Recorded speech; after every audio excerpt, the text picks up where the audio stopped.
प्यारे बच्चों, स्वागत है आप सभी का इवनिंग की क्लास में। और हम अध्ययन कर रहे हैं शिक्षण अधिगम के विषय के संदर्भ में, जिसमें हम शिक्षा मनोविज्ञान क्या है इस पर विशिष्ट प्रकाश डालेंगे और शिक्षा मनोविज्ञान को अध्यापक को तैयार करने की आधारशिला क्यों कहा जाता है और क्यों शिक्षा मनोविज्ञान को अध्यापकों के लिए एक राजमार्ग कहा जाता है, जिस पर चलकर एक आदर्श अध्यापक के रूप में अपने आप को हम स्थापित कर सकते हैं। तो ऐसा क्या है इसके अंतर्गत जिसको समझने के बाद, पढ़ने के बाद एक आइडियल टीचर के रूप में हम स्वयं को स्थापित कर सकते हैं। आप सभी जानते हैं कि कोई ना कोई हमारे जीवन में एक आइडियल पर्सन होता है और उस आइडियल पर्सन की पर्सनैलिटी, उसका जो व्यवहार है, बिहेव है, उसके जो कैरेक्टरिस्टिक्स हैं, उनको हम अपने आचार में उतारने का प्रयत्न करते हैं और कोशिश करते हैं कि उनका वो तत्व सूक्ष्म स्वरूप में ही सही हम में समाहित हो जाए। तो यहाँ एक प्रश्न उठता है कि हम किसी से क्यों प्रभावित हुए और उस व्यक्ति का इतना अधिक प्रभाव हमारे पे कैसे पड़ गया कि हम ये कोशिश करते हैं कि हम उसके जैसे हो जाएं या उसके जैसे कुछ तत्व हमारे अंदर समाहित हो जाएं। कहीं ना कहीं आप उस व्यक्ति को ऑब्ज़र्व कर रहे होते हैं और इतना डीप ऑब्जर्वेशन आपका होता है कि आप अपने लाइफ के जो कैरेक्टरिस्टिक्स हैं उन्हें मैच कर रहे होते हैं कि मेरे इस कैरेक्टर में मेरा ये अमुक व्यक्ति फिट हो रहा है या नहीं हो रहा है। और जिन जिन पॉइंट्स पे वो आपके क्रिएट किए गए कैरेक्टर में फिट होता जाता है, वो कहीं ना कहीं आपके मन, आपके मस्तिष्क और आपकी आत्मा में समाहित होता जाता है। उसकी छाप बहुत गहरी आपके जीवन में पड़ने लगती है और आप उसे अपने हर कार्य में, हर क्रिया में अपने आगे पूर्व में रखते। जैसे हम किसी भी कार्य का शुभारंभ करते हैं तो गणपति जी को इष्ट के रूप में पूजते हैं कि भाई ये कार्य की सिद्धि हमारी हो।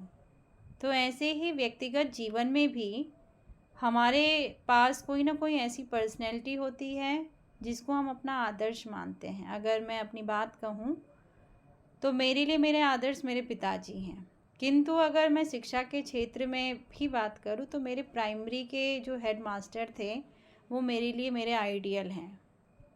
वो प्राइमरी के मास्टर जो नगर पालिका के प्रधानाचार्य थे और हर टाइम उनके हाथ में एक मोटा सा डंडा होता था जिससे कि वो बहुत अनुशासित रखते थे और उदंडता अगर हम लोग करते थे तो पिटाई भी उससे हो जाती थी। लेकिन उसके साथ साथ उनका जो केयर करने वाला और केयरिंग का एक पक्ष था वो भी अछूता नहीं था। और मेरे जीवन को वो स्पेशली इसलिए प्रभावित करते हैं कि मैं ये सोचती हूँ कि आज अगर मैं अपने माता पिता के पास हूँ तो केवल और केवल गुरुजी की शिक्षा के कारण हूँ। इसीलिए गुरु का स्थान मेरे जीवन में बहुत महत्वपूर्ण है। एक शिष्य अपने गुरु की बात को कितने गंभीरता से सुनता है और उसकी बात का उस पर कितना गंभीर असर पड़ता है, ये मैंने प्रत्यक्ष अपने जीवन में देखा है। और इसीलिए मैं आपसे कहती हूँ कि जब भी कोई कथन मुख से निकालो तो वो ना तो अव्यवस्थित होना चाहिए, ना अप्रामाणिक होना चाहिए, ना ही किसी की सुनी सुनाई बात होनी चाहिए, ना ही कोई भरमाने वाली बात होनी चाहिए। वो 100% खरा सोने के समान अगर मैं कहूँ तो उसे क्या होनी चाहिए, बात होनी चाहिए। 24 कैरेट का हम सोना कहते हैं तो 100% प्योरिटी होनी चाहिए आपकी बात में। और अगर आप किसी से भी कुछ भी सुनकर उसको कक्षा में डिक्टेट कर देते हैं तो वो रेलिवेंस नहीं होता है, उसमें उतनी प्रामाणिकता नहीं होती है। और उसमें से अगर प्रामाणिकता नहीं है और बच्चे को ये लग रहा है कि जो टीचर मुझे बता रहा है केवल भरमा रहा है मुझे कक्षा में, तो आपका कुप्रभाव उस पर पड़ना शीघ्र ही प्रारंभ हो जाएगा। वो आपको सुनना पसंद नहीं करेंगे।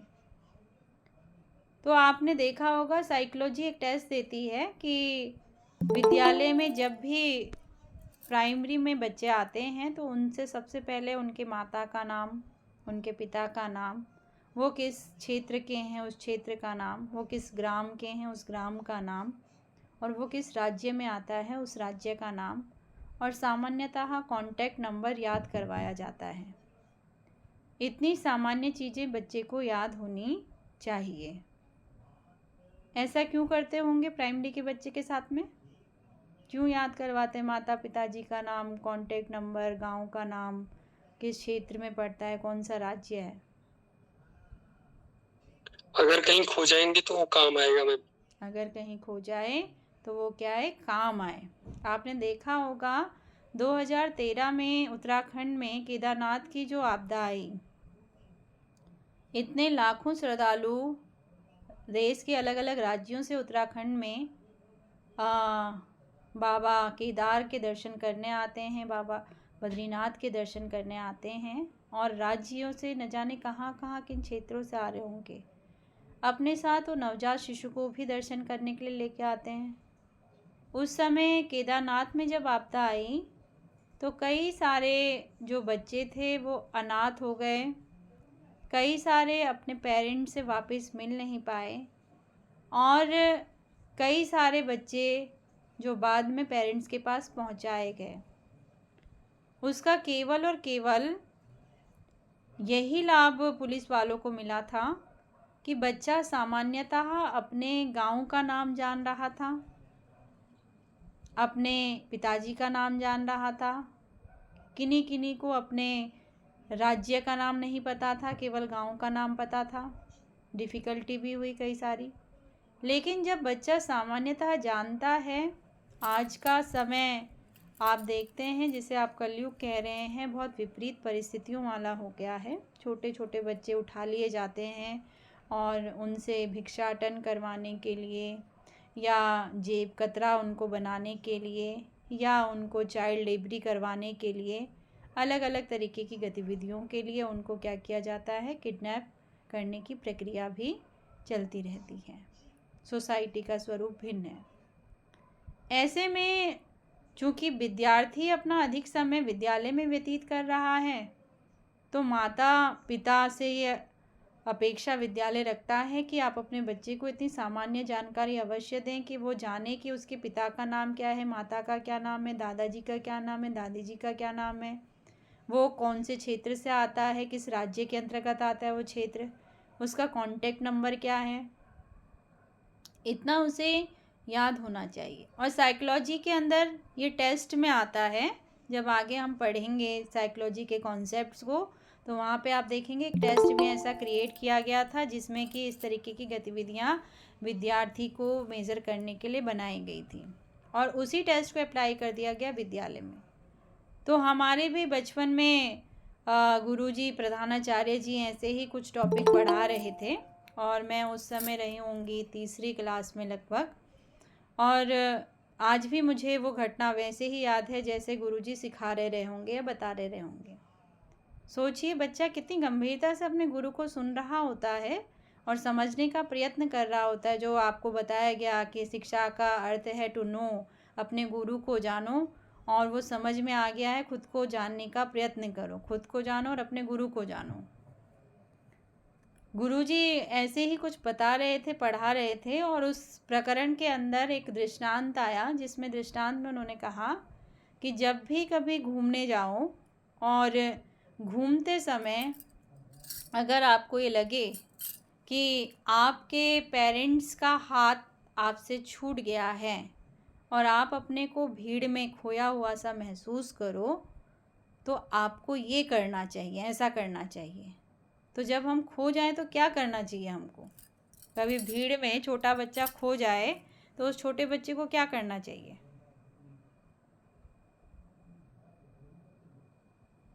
ताकि वो वापस मिल जाए, अपने पिता को माता को वापस मिल जाए, और भीड़ बहुत भारी है, तो ऐसी स्थिति में क्या करना चाहिए उसको?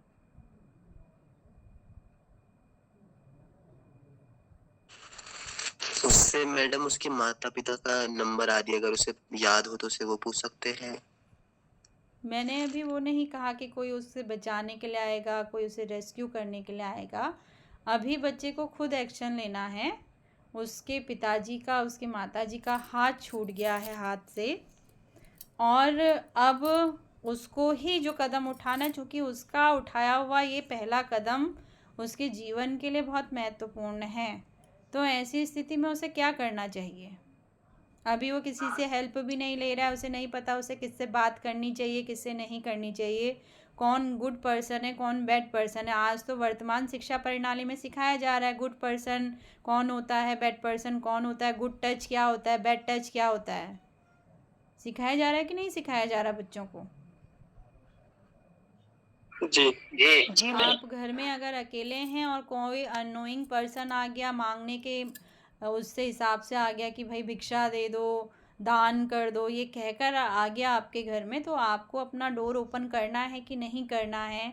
या आप किसी फ्लैट्स में रहते हो और आपको किसी ने डोर को नॉक कर दिया, तो आपको एकदम से दरवाज़ा खोलना है कि नहीं आजकल तो काफ़ी सारी चीज़ें बताई जा रही है ना बच्चों को कि आपको क्या करना चाहिए। कैसे पता चलेगा आपको कि पेरेंट्स ही है बाहर नॉक जो कर रहा है, कोई अननोइंग पर्सन नहीं है? क्योंकि आजकल लाइफ इतनी आपकी फास्ट हो गई है कि दोनों ही पेरेंट्स क्या हैं, वर्किंग है। मम्मी भी वर्किंग है, पापा भी वर्किंग है। बच्चा आता है, दरवाज़ा खुद खोलता है और कमरे के अंदर लॉक हो जाता है, उसके लिए खाना बना वगैरह रहता है, वो खाता है, अपना टीवी देखता है, उसके हाथ में मोबाइल है, उसमें गेमिंग वो खेलता है जब तक पेरेंट्स वापस आ रहे हैं। ऐसी स्थिति में किसी को पता चल जाए कि इस घर में कोई नहीं रहता है, एक छोटा सा बच्चा रहता है और उसके पेरेंट्स का कोई ऑब्ज़र्व कर रहा होगा और उसका आने का समय ये होता है, तब तक ये अकेला रहता है, तो क्यों ना इसका लाभ ले लिया जाए, बच्चे को ही अगवा कर लिया जाए या घर में चोरी डकैती कर ली जाए, XYZ कुछ भी। तो उसको सिखाया जा रहा है आजकल कि आपको क्या करना है, क्या नहीं करना है। और मैं बात कर रही हूँ उस समय की, जब ऐसा ना फ़ोन का ज़माना था, ना कुछ था, इस तरीके की कनेक्टिविटी भी नहीं थी, इतना अवेयरनेस भी नहीं था। उस समय की ये घटना है और ऐसी स्थिति में अगर आज वो घटना दोबारा से घटित हो जाए और बच्चा किसी को नहीं समझ पा रहा है कि रॉन्ग क्या है, राइट क्या है, सही पर्सन क्या है, तो उसे क्या करना चाहिए भीड़ में जब खो जाएं हम? पुलिस स्टेशन जाना चाहिए फिर तो मैम। इतनी अकल होगी छोटे बच्चे को जो कक्षा 1 से 5 में पढ़ रहा होगा कि मुझे पुलिस मैम स्टेशन सबसे जाना पहले है। उसको रो करके भीड़ इकट्ठी करनी चाहिए। तो वो तो भीड़ के मध्य में ही है, जहाँ वो खोया मैम भीड़ ही तो है। जी जी मैम मैं सामने देख के उससे मदद की गुहार करनी चाहिए। उसको तो पता ही नहीं है कि ये गुड पर्सन है कि बैड पर्सन है। मदद के नाम पे उसे बॉर्डर पार करा दे, मदद के नाम पे उसे दूसरी जगह लेके चले जाए। हाँ बताओ भरत, तुम भी कुछ कहना चाह रहे हो? जी मैम, मेरा मत ये है मैम कि उसको, एक तो छोटा बच्चा है तो स्वाभाविक है कि उसको ज्यादा बहुत ज्ञान तो होता नहीं समाज के बारे में और आदि क्रियाकलापों के बारे में। तो मुझे जहाँ तक लगता है उसको कोलाहल करना चाहिए, कुछ अपने पिताजी का या तो किसी का जिसका नाम उसको स्मरण है, उसका नाम लेकर उसको उच्चारित करना चाहिए, जिससे आसपास में अगर कोई भी व्यक्ति है तो उसको कनेक्ट कर सकता है कि ये खो गया है, ऐसा। तो अगर वो व्यक्ति ये कहे मैं जानता हूँ इसके पिताजी को, मैं पड़ोसी हूँ, इसका रिश्तेदार हूँ, मैंने देखा हुआ है बच्चा, और उसे उठा के ले जाए? तो मैम उसमें तो जब हम देखते हैं कि ऐसा होता है तो कई बार बहुत सारे लोग एकत्रित तो हो जाते हैं वहाँ पे, तो कई बार पुलिस भी वहाँ पे उपस्थित हो जाती है कुछ ही समय में। आजकल तो काफी जो है इसमें विस्तार हो गया है, आए तो दिन उसमें जो आपका पता लगा हर की पैड़ी है, आए दिन वहाँ से बच्चे गायब होते हैं और कई बच्चे हैं जो अभी तक मिल भी नहीं पा रहे हैं।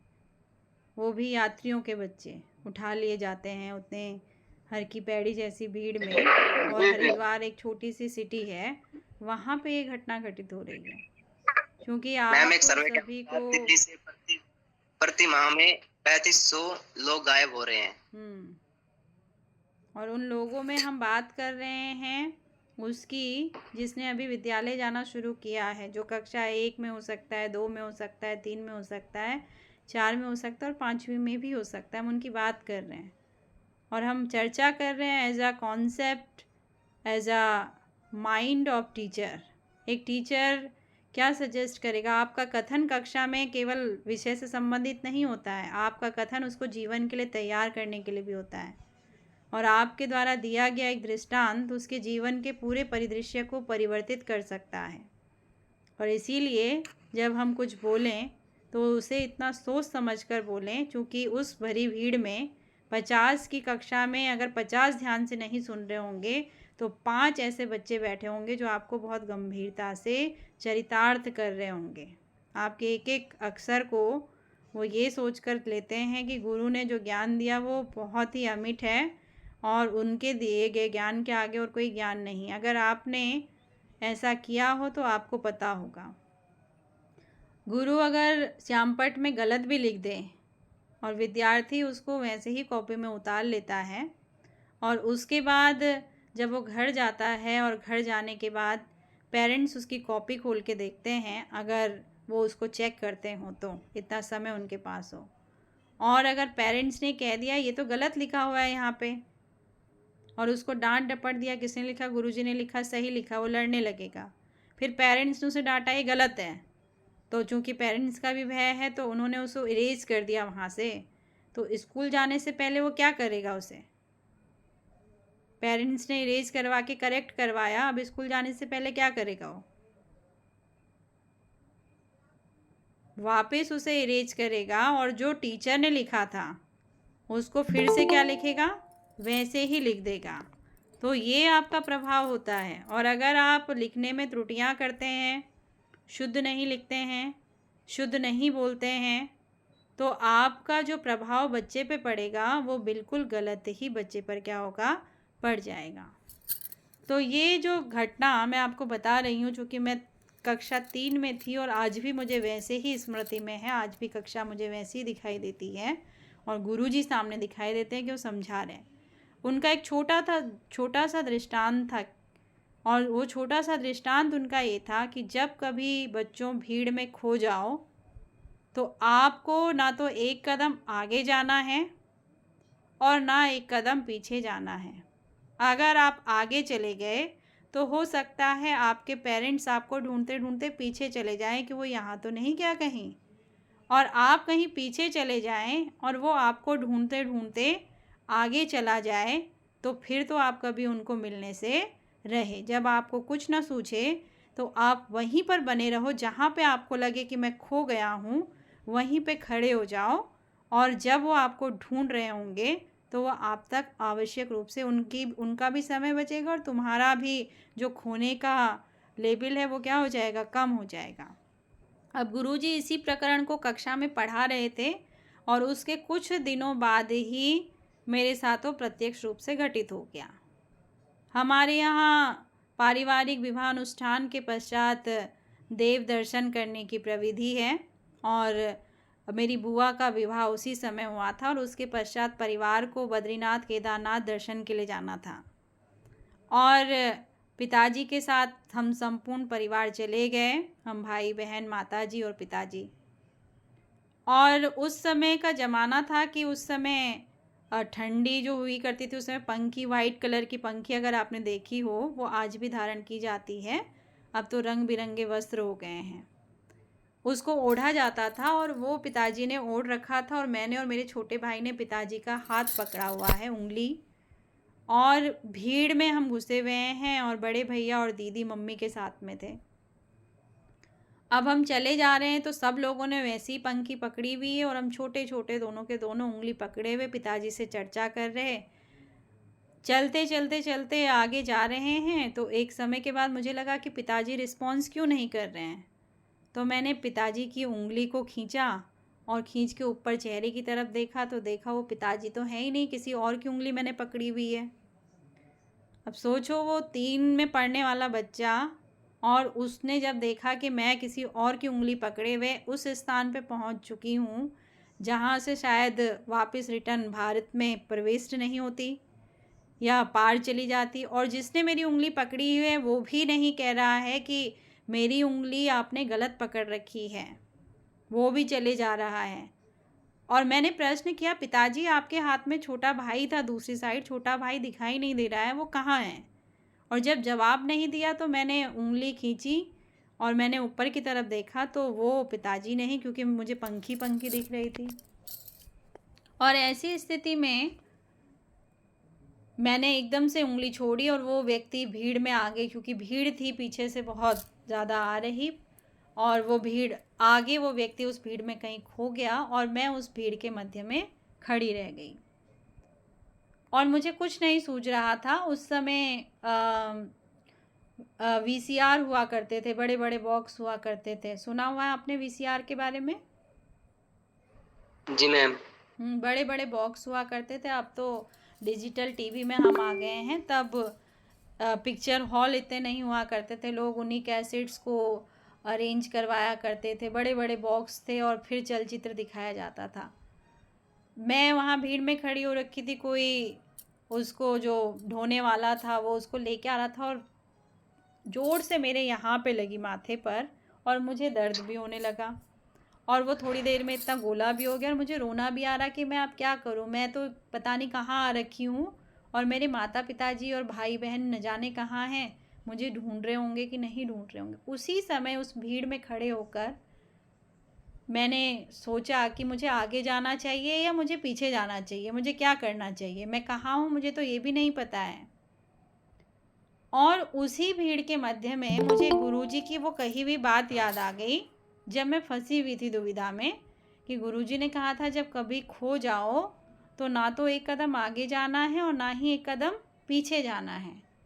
और मैं वहीं पे खड़ी हो गई और खड़ी होकर बस मैं रोए जा रही हूँ, भीड़ चली जा रही है, देखी जा रही है। आप कह रहे थे ना कि वो देखती है आपकी और आपके और इकट्ठा, किसी को कोई फ़र्क नहीं पड़ता। आप रास्ते में चल रहे होते हैं, यूनिवर्सिटी आ रहे होंगे, किसी का एक्सीडेंट रास्ते में हो रखा होगा, आप केवल वहाँ पे करोगे हे राम कैसे हो गया होगा ये एक्सीडेंट, अरे बहुत बुरा हुआ, ट्रक वाला गलत चला था या ये गलत चला, आपको उससे कोई फ़र्क नहीं पड़ता है, आप सीधे अपने गंतव्य की ओर आगे बढ़ जाते हैं।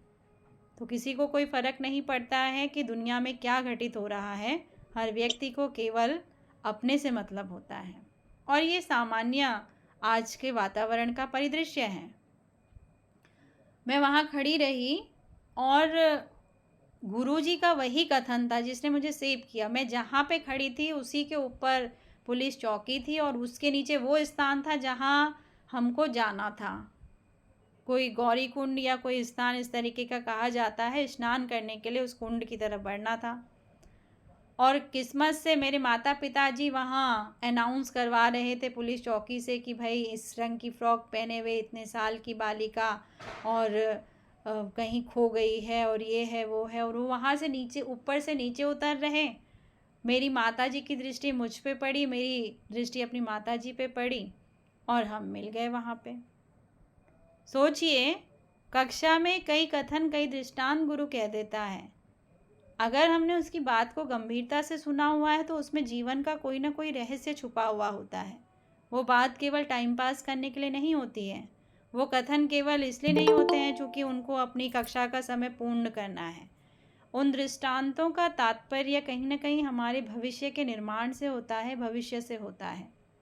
और आज भी जब भी मैं कोई ऐसी चीज़ देखती हूँ तो मैं पहले यही बात करती हूँ अपने हर सत्र में आने वाले विद्यार्थी से कि बच्चों, आपका कथन कक्षा में बैठे हुए किसी बच्चे का भविष्य कैसे परिवर्तित करेगा ये आप भी नहीं जानते हैं। ये जानता है केवल वो बच्चा जो आपसे प्रभावित हो रहा होगा। और कभी भी आधा कच्चा हुआ ज्ञान, आधा कच्चा ज्ञान उसको देने का प्रयत्न मत कीजिएगा। अगर नहीं आता है तो दूसरे दिन आवश्यक रूप से तैयारी करके आइए, फिर उसे बताइए। लेकिन आप उसको जो ज्ञान परोसने वाले हैं वो पूर्ण रूप से आपके पास भी नहीं है और आपने उसको आधा कच्चा बच्चा दे दिया तो उससे उसको लाभ नहीं होगा। क्योंकि आप जानते हैं, ये कहा जाता है कि आधा अधूरा ज्ञान आपके लिए वैसे ही हानिकारक है जैसे स्वास्थ्य को अगर आप सही भोजन प्रोवाइड नहीं कर रहे हैं, जंक फूड अधिक खा रहे हैं, तो स्वास्थ्य के लिए लाभदायक नहीं है। ठीक वैसे ही अगर आपके पास उस चीज़ के बारे में कंप्लीट नॉलेज नहीं है, इन्फॉर्मेशन नहीं है, तो वो विद्यार्थी को क्षति भी पहुंचा सकता है। तो आप जो भी कथन अपने प्रकरण के माध्यम से उन्हें देंगे, वो कहीं ना कहीं उनके भविष्य के निर्माण के लिए आवश्यक होता है। इसीलिए उनको ऐसा ज्ञान आपके द्वारा दिया जाए जिससे कि आप उनके मन, मस्तिष्क और आत्मा तीनों पर एक ऐसी अमिट छाप छोड़े जिससे कि उसके भविष्य का निर्माण कुशलता के साथ में हो सके। तो इसीलिए इस कुशलता के विकास के लिए हम अध्ययन कर रहे हैं मनोविज्ञान नामक प्रकरण का, और जिसमें हमें आगे बढ़ना है शिक्षा मनोविज्ञान की ओर। मनोविज्ञान ने अपने कई कालखंडों को पार किया और 20वीं सदी में जाकर वो एक सेपरेट डिसिप्लिन के रूप में स्थापित हुआ।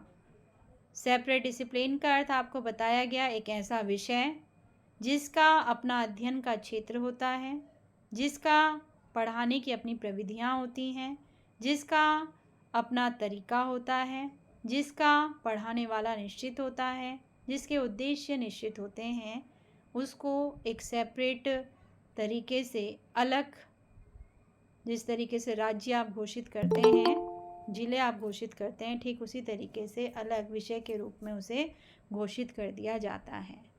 तो मनोविज्ञान जो दर्शन शास्त्र की एक शाखा थी, जिसे कि मानसिक दर्शन शास्त्र कहा जाता था, उसने स्वयं को 20वीं सदी में जाकर अलग कर पाया वो दर्शन शास्त्र से, और 20वीं सदी में जाकर वो स्टेबल हुआ मनोविज्ञान के रूप में। और 20वीं सदी तक आते आते उसे कई पड़ाव पार करने पड़े, जिसमें आत्मा का पड़ाव था, मन और मस्तिष्क का पड़ाव था, चेतना का पड़ाव था, और फिर जाकर वो 21वीं और 20वीं सदी में व्यवहार के विज्ञान की ओर प्रविष्ट हुआ। इसमें वुडवर्थ ने अपनी एक बहुत अच्छी डेफिनेशन दी। उन्होंने कहा कि जो मनोविज्ञान है उसने सबसे पहले अपनी आत्मा का त्याग किया, फिर अपने मन और मस्तिष्क का त्याग किया, फिर उसने अपनी चेतना का त्याग किया, और वर्तमान में वो व्यवहार के विज्ञान को स्वीकारता है।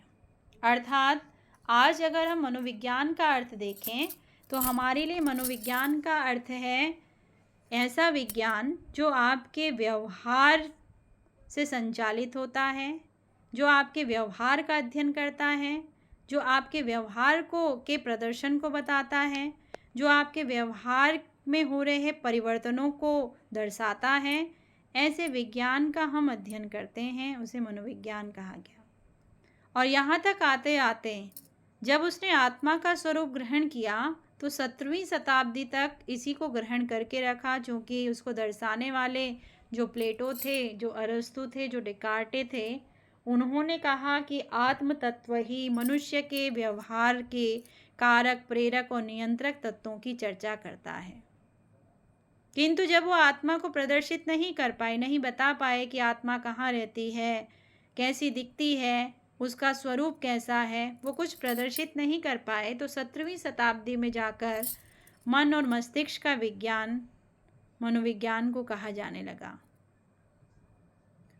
मन और मस्तिष्क के विज्ञान में पोम्पोनाजी, लिबनिज, हॉब्स, कांट, लॉक जैसे जो आपके फिलोसफर थे, उनका नाम अग्रणीय रहा। उन्होंने कहा कि जो भी संचालित होता है वो हमारे मन के द्वारा, हमारे मस्तिष्क के द्वारा संचालित होता है। लेकिन ये दुविधा ठीक वैसी ही थी जैसे आत्मा की थी।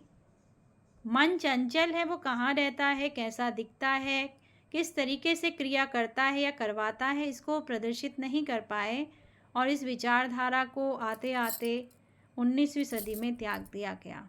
जैसे ही हमने 19वीं सदी में प्रवेश किया तो हम चेतना के विज्ञान से मनोविज्ञान को जानने लगे कि द साइंस ऑफ कॉन्शियसनेस को हम कहेंगे कि वो साइकोलॉजी है। साइंस ऑफ कॉन्शियसनेस में भी डिफ़िकल्टी आ गई, और इसके जो समर्थक रहे उन समर्थकों की बात को काटना पड़ गया, जिसमें विलियम वुंट, जिन्होंने पहली मनोविज्ञान की प्रयोगशाला को स्थापित किया 1879 में, जिसको कि आज कार्ल मार्क्स विश्वविद्यालय के नाम से जाना जाता है, और तब लिपजिंग विश्वविद्यालय था। और विलियम जेम्स, जिन्होंने पहली मनोविज्ञान की पुस्तक लिखी और अपनी पहली मनोविज्ञान की पुस्तक से उन्होंने आधुनिक मनोविज्ञान का प्रारंभ कर दिया और कैम्ब्रिज विश्वविद्यालय में मनोविज्ञान की दूसरी प्रयोगशाला को स्थापित किया 1890 में।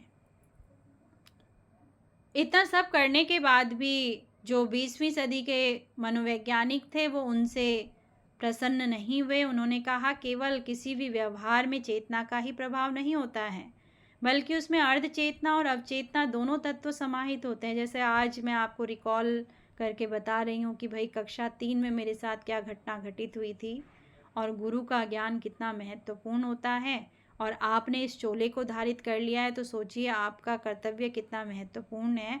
आप किसी के भविष्य को बना भी सकते हैं और उजाड़ भी सकते हैं, उसे गलत डायरेक्शन भी प्रोवाइड कर सकते हैं, और वो केवल आपका एक कथन करेगा जिसको आप कक्ष में प्रदर्शित करेंगे।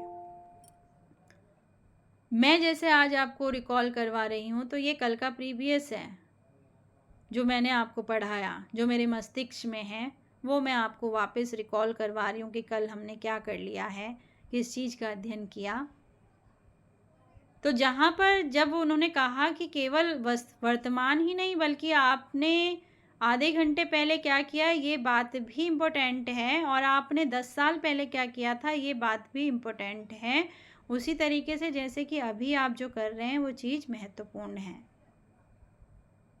तो ऐसी स्थिति में आलोचक रहे मैकडूगल, उन्होंने कहा कि केवल चेतना का तत्व ही, आपने कहा अर्धचेतना और अचेतना को आपने स्थान नहीं दिया। और आगे चल के फ्राइड और युंग तो मनोवैज्ञानिक हुए, उन्होंने एक बर्फ़ के टुकड़े और नदी के पानी को प्रदर्शित करके बताया कि कितना कितना प्रतिशत चेतना का, कितना प्रतिशत आपका अर्धचेतना का और कितना प्रतिशत आपका अवचेतना में हमारी क्रियाएं समाहित हो जाती हैं, और वो हमारे व्यवहार को तब भी प्रदर्शित करती रहती हैं।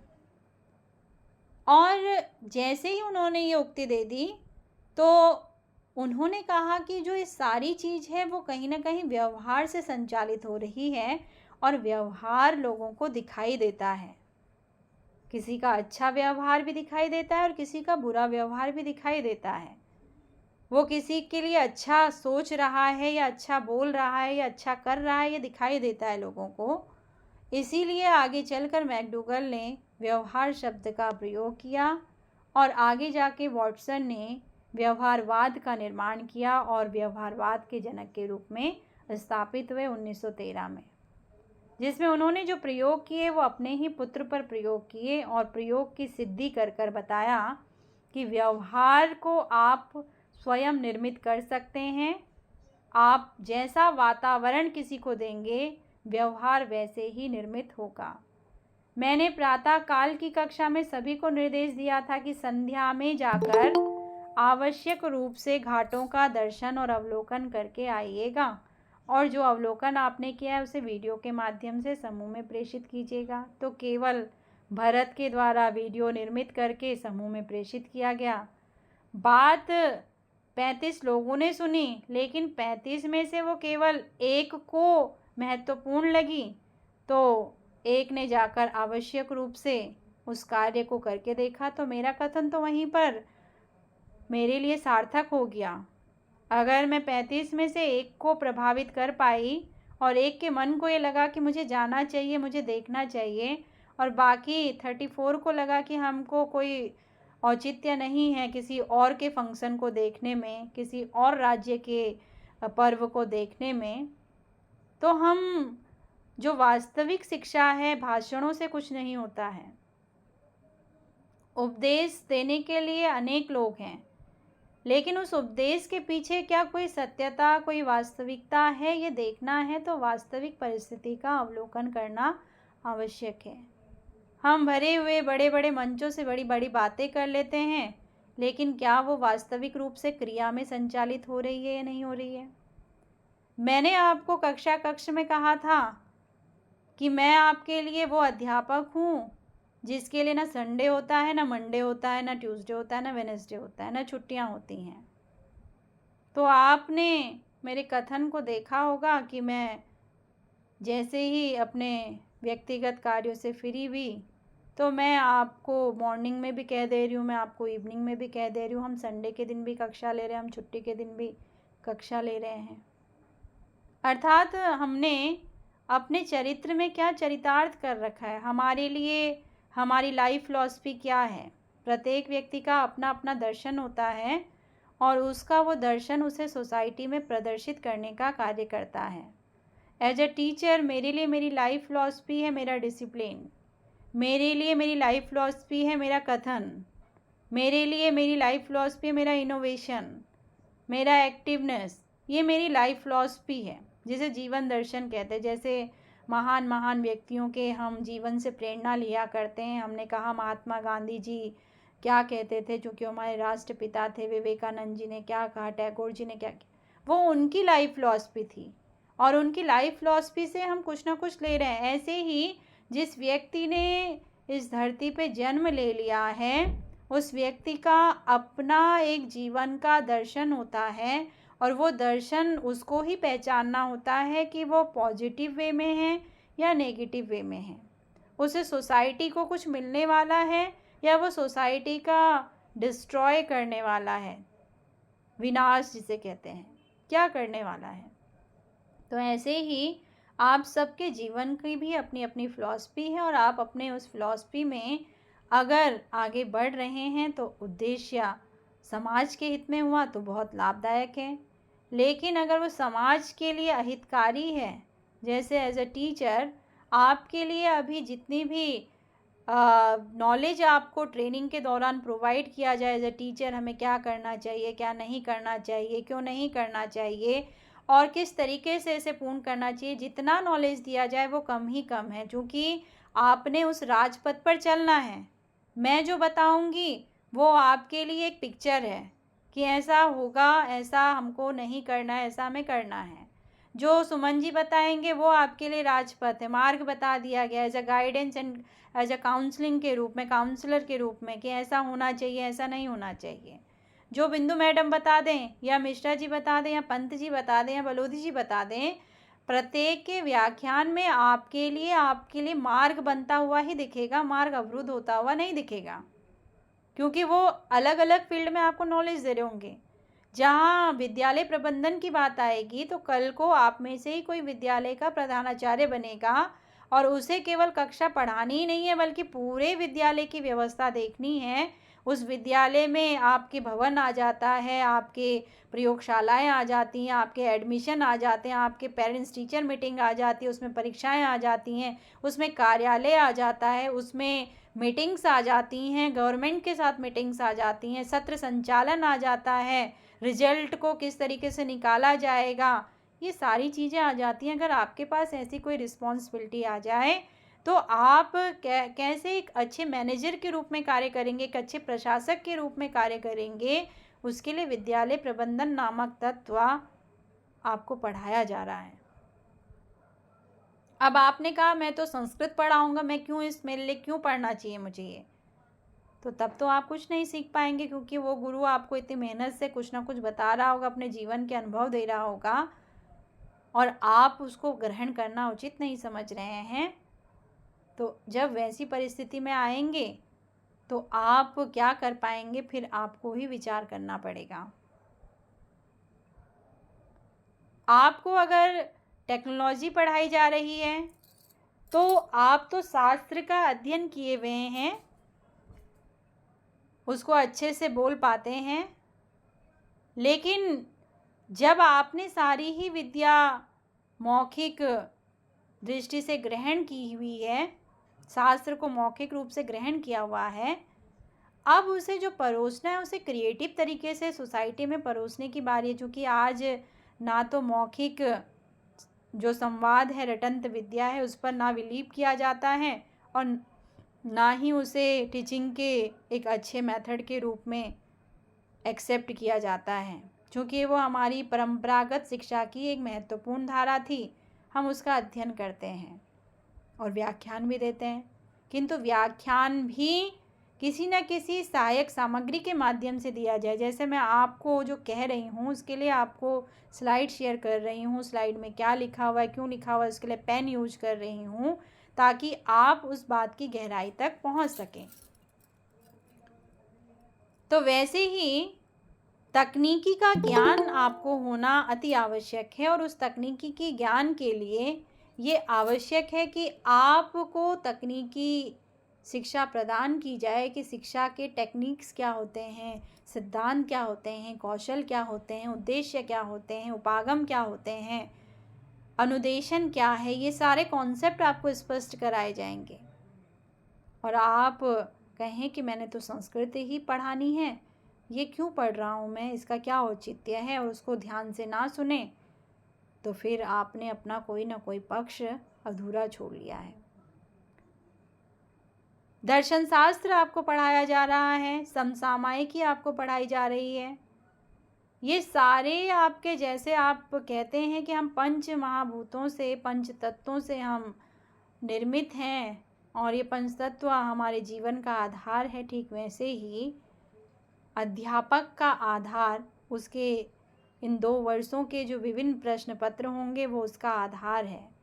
और अगर वो उस आधार को हटा देता है, उसका प्रयोग करना नहीं जानता है, उसके बारे में जानकारी नहीं रखता है, तो वो अपने विषय को कितने अच्छी तरीके से उसको ज्ञान हो, कितना गूढ़ ज्ञान हो, तो वो केवल और केवल उसके मस्तिष्क तक ही रहेगा। उसको परोसना कैसे है, कितना डेकोरेट करना है, कितनी लिमिट में होना चाहिए। जब आप जाते हैं कहीं होटल रेस्टोरेंट में, तो आपके लिए अगर आप खाना खा रहे हैं तो ये उसमें दिया गया होगा कि इतनी रुपए की रोटी, और कितनी रोटियां उसमें लिखेंगे, तो क्वांटिटी लिखी हुई है कि भाई इतने रुपए दोगे तो इतनी रोटी मिलेगी।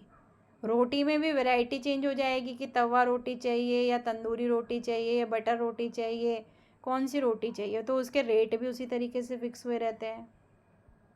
आपको वेजिटेबल जो चाहिए उसके रेट उस तरीके से होंगे, दाल चाहिए उस तरीके से, कर्ड चाहिए उस तरीके से, सैलेड चाहिए, हर चीज़ के रेट फिक्स हो रखे हैं, और उसमें कितनी क्वांटिटी आपको मिलने वाली है ये भी फिक्सेशन है।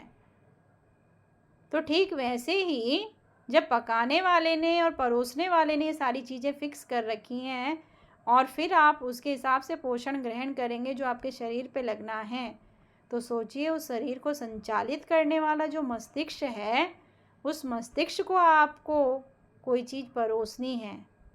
अब वो कितनी मात्रा में जाएगी, कितने ग्राम की जाएगी, किस समय उसको दिया जाएगा, ये सारा अगर आपको हुनर नहीं आता है, तो आपका जो डीप नॉलेज है वो आपके ही मस्तिष्क में पड़ा रहेगा।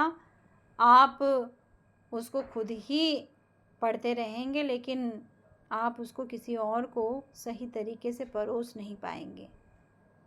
और जब हमें परोसना नहीं आएगा तो हम क्या करेंगे, हम भी उसको वैसे ही रटवाएंगे जैसे कि हमने कहा कि परंपरागत शिक्षा प्रणाली में इस तरीके से हम विद्या का ज्ञान अर्जन किया करते थे, क्योंकि लिखित प्रणाली उस समय नहीं थी। और जब लेखन की प्रणाली आई तो हमने लिखना और पढ़ाना दोनों शुरू कर दिया, और ऐसे ऐसे टेक्नोलॉजी चेंज होती गई, तो हम वापस न जाने कितने युग पीछे चले गए। और न्यू एजुकेशन पॉलिसी बात कर रही है एक स्मार्ट टीचर की, एक टेक्निकल एक्सपर्ट टीचर की, जो टेक्नो फ्रेंडली हो, और आप उसमें अपने को इतना पछाड़ ले जाएंगे। और उसका कहीं ना कहीं कारण होगा कि जब आप प्रशिक्षण ले रहे थे तो आपने विषयों को महत्व नहीं दिया। वो प्रत्येक विषय आपको परोसने की कला बताएगा। और जो आपके जैसे रेस्टोरेंट में अलग अलग स्टैंडर्ड के लोग आते हैं, कोई बहुत रिच पर्सनैलिटी, कोई मीडियम और कोई पुअर आता है, और उसी हिसाब से वो अपना जो भोजन है वो डिमांड करता है और स्वीकारता भी है। ठीक वैसे ही कक्ष में भी अलग अलग स्टैंडर्ड के बच्चे होते हैं। एक हाई IQ लेवल वाला होगा, एक मीडियम होगा और एक लो लेवल वाला होगा। तो हर किसी को एक ही स्टैंडर्ड की चीज़ थोड़ी परोसी जाती है। और जब टीचर परोसता है तो हर स्टैंडर्ड को अपने अपने लेवल का सब कुछ मिल चुका होता है। तो ऐसी स्थिति में वो कला आपको सीखनी है, तो आपको प्रत्येक विषय को इम्पोर्टेंस देने की आवश्यकता है। और उसी में आपका मनोविज्ञान भी आता है कि वॉटसन ने जो प्रैक्टिकल किया वो किसी और पे नहीं किया बल्कि अपने स्वयं के पुत्र पे किया, और फिर कहा कि व्यवहार को आप जैसा बनाना चाहते हैं आप बना सकते हैं, उसको आप परिवेश कैसा दे रहे हैं, आप उस परिवेश में अभ्यास कितना कर रहे हैं, और उस अभ्यास के लिए आपने तैयारी कितनी की हुई है, और उस तैयारी में आपका जो संयोजन है वो किस तरीके का है, वो महत्वपूर्ण होता है। तो व्यवहारवाद के जनक के बाद मनोविज्ञान ने गति पकड़ी, और आज हम हर किसी व्यक्ति के बिहेव की स्टडी कर रहे होते हैं कि वो कैसा है, अच्छा है, बुरा है, सही है, गलत है, उपयुक्त है, अनुपयुक्त है। मैंने निर्देश दिया कि परसों कोई प्रोग्राम होना है, उसमें आप सभी को इन्वॉल्व होना है, तो सब ने अपने अपनी रुचि के अनुसार अपने नाम सुमन को दिए, और किसी को सुमन ने कहा तो उन्होंने कहा हमसे ये नहीं हो पाएगा। टीचर की ज़ुबान पे कभी ना नहीं होता है, वो किसी चीज़ को 100% कहीं करना नहीं जानता है तो ऐसा भी नहीं है कि वो प्रयास नहीं कर सकता। हमें नहीं आता है तो हम प्रयास करेंगे। मैं अपना 100% देने का प्रयत्न तो करूं, लेकिन मैंने पहले ही ना कर दिया कि मुझसे नहीं हो पाएगा, मैं नहीं कर सकता हूँ, मुझे नहीं आता है, मैंने कभी नहीं किया। तो टीचर अगर ऐसा कहेगा तो उसे तो प्रतिभाओं को जागृत करना है, और आपने जो व्यवसाय अपने लिए चुना हुआ है उसमें तो ना शब्द का कहीं स्थान ही नहीं होता है। और अगर आपने ना कहने की आदत आपके अंदर है कि मेरे अंदर ये चीज़ नहीं है, गुण नहीं है, तो उसे विकसित कीजिए, क्योंकि आपको उस बड़ी सी कक्षा में वो सारे गुण, आपको डांसर भी निकालने हैं वहाँ से, आपको राजनीतिज्ञ भी निकालने हैं, आपको साइंटिस्ट भी निकालना है, आपको डॉक्टर भी निकालना है, आपको इंजीनियर भी निकालना है, आपको बिजनेसमैन भी निकालना है, आपको प्लेयर भी निकालना है, आपको अभिनेता भी निकालना है, आपको टीचर भी निकालना है, फौजी भी निकालना है, देश का रक्षक। सारे तत्व आपकी कक्ष में बैठे होंगे, आपको उनको राष्ट्र को परोसना है, और ऐसी स्थिति में आप कह रहे हैं कि मुझसे नहीं हो पाएगा, और जबकि आप दायित्व ग्रहण कर रहे हैं। तो ऐसी स्थिति में आपने अपना वो पक्ष अगर नहीं किया था जीवन में कभी आज तक, तो अब कीजिए। अब तो आपको अवसर दिया जा रहा है। क्या होगा ज़्यादा से ज़्यादा? हम अच्छा नहीं कर पाएंगे, क्या होगा ज़्यादा से ज़्यादा? सामने वाला कोई हम पर हंसेगा, लेकिन मैंने प्रयत्न किया, मेरे अंदर वो क्षमता नहीं थी, मैंने प्रयास किया, वो संतुष्टि आपके हृदय के अंदर रहेगी। और ये स्मृति आपको, आपके बच्चे को जब आप उदाहरण दे रहे होंगे तो आप किसी और का उदाहरण नहीं देंगे, आप स्वयं का उदाहरण देंगे कि मुझे ये चीज़ नहीं आती थी बच्चों, और मुझे आज भी अच्छे से नहीं आती है, लेकिन मैं तुम्हारे लिए प्रयत्न करूँगा। सोशल मीडिया में आप देखते होंगे कई सारे ऐसे स्कूल्स हैं जहाँ लेडीज़ टीचर नहीं है, लेकिन चूँकि जनपद स्तरीय, ब्लॉक स्तरीय ऑर्डर आते रहते हैं, और प्रधानाचार्य को किसी न किसी अध्यापक को वो आदेश निर्देश देना है कि आप इसको तैयार कीजिए। ऐसी स्थिति में वो आपके ऊपर भार आ जाए, तो आपने अगर देखते हो, अगर आप सोशल मीडिया यूजफुल चीज़ों को, तो आपने अवश्य देखा होगा ऐसे टीचर्स को जो जेंट्स टीचर हैं, और बिल्कुल बहुत ही तल्लीनता के साथ में वो अपनी छात्राओं को नृत्य की तैयारी करवा रहे हैं, जबकि आपने किसी जेंट्स टीचर को इस तरीके से नहीं देखा होगा। तो गुरु के अंदर, गुरु आप कह रहे हो, जो अंधकार से प्रकाश की ओर लेके जाता है, अर्थात मेरे अंदर छुपी हुई प्रतिभा को प्रकाश देगा, मेरे पंखों को उड़ान देगा, वो आप व्यवसाय चुन रहे हैं। और तब आपका कथन हो रहा है कि मुझसे नहीं हो पाता है, मैं नहीं कर पाऊँगा, और तब आप अपना नाम नहीं दे रहे। अभी तो इतने सारे ग्रुप बन जाने चाहिए थे कि मुझे लगता कि भाई कंपटीशन होगा तो तगड़ा कंपटीशन होगा, और जब कंपटीशन होगा और इसके जो सर्टिफिकेट आपको मिलेंगे, कितना अच्छा लाभ मिलेगा। भविष्य का ज्ञान तो मिला ही, लेकिन टीचर बनने में जब वेटेज की बारी आती, जैसे बीएड में आपने प्रवेश लिया तो किसी ने एनएसएस लगाया, तो किसी ने गेम्स का लगाया, और उसको वेटेज मिला उस नंबर का, उसको सीट मिलनी थी कि नहीं मिलनी थी, उसके वो नंबर उसको आगे बढ़ा ले गए। वैसे ही जॉब प्रोफेशन में भी जहाँ वेटेज देने की बात आएगी, तो यही सर्टिफिकेट तो आपको ब्लॉक स्तरीय, जनपद स्तरीय, आपके राज्य स्तरीय, राष्ट्रीय स्तरीय जो सर्टिफिकेट होते हैं वो आपको वेटेज दिला ले जाते हैं। इसलिए इन कार्यक्रमों का भी आपके लिए महत्व है। और आपके भविष्य से आप जानते हैं कंपटीशन गला काट प्रतियोगिता हो रही है। ऐसी स्थिति में हमारे लिए 0.5 मार्क्स भी बहुत महत्वपूर्ण होते हैं, चूँकि 0.5 से पूरी मेरिट ऊपर से नीचे हो जाती है, आप आगे से पीछे हो सकते हैं किसी से। और ऐसे में अगर कोई उस वेटेज का लाभ ले गया और आपसे आगे निकल गया तो आप तो रह गए पीछे। तो किसी भी क्रिया में अपने को पीछे नहीं रखना है। जब आपको गुरु ने आदेश दिया और निर्देश भी दे रहा है साथ में, तो आपको तो बस कूद पड़ना आंखें बंद कर कर, मुझ में पूर्ण क्षमता नहीं है लेकिन जितनी है मैं प्रयत्न करूँगा, मैं प्रयास करूँगा।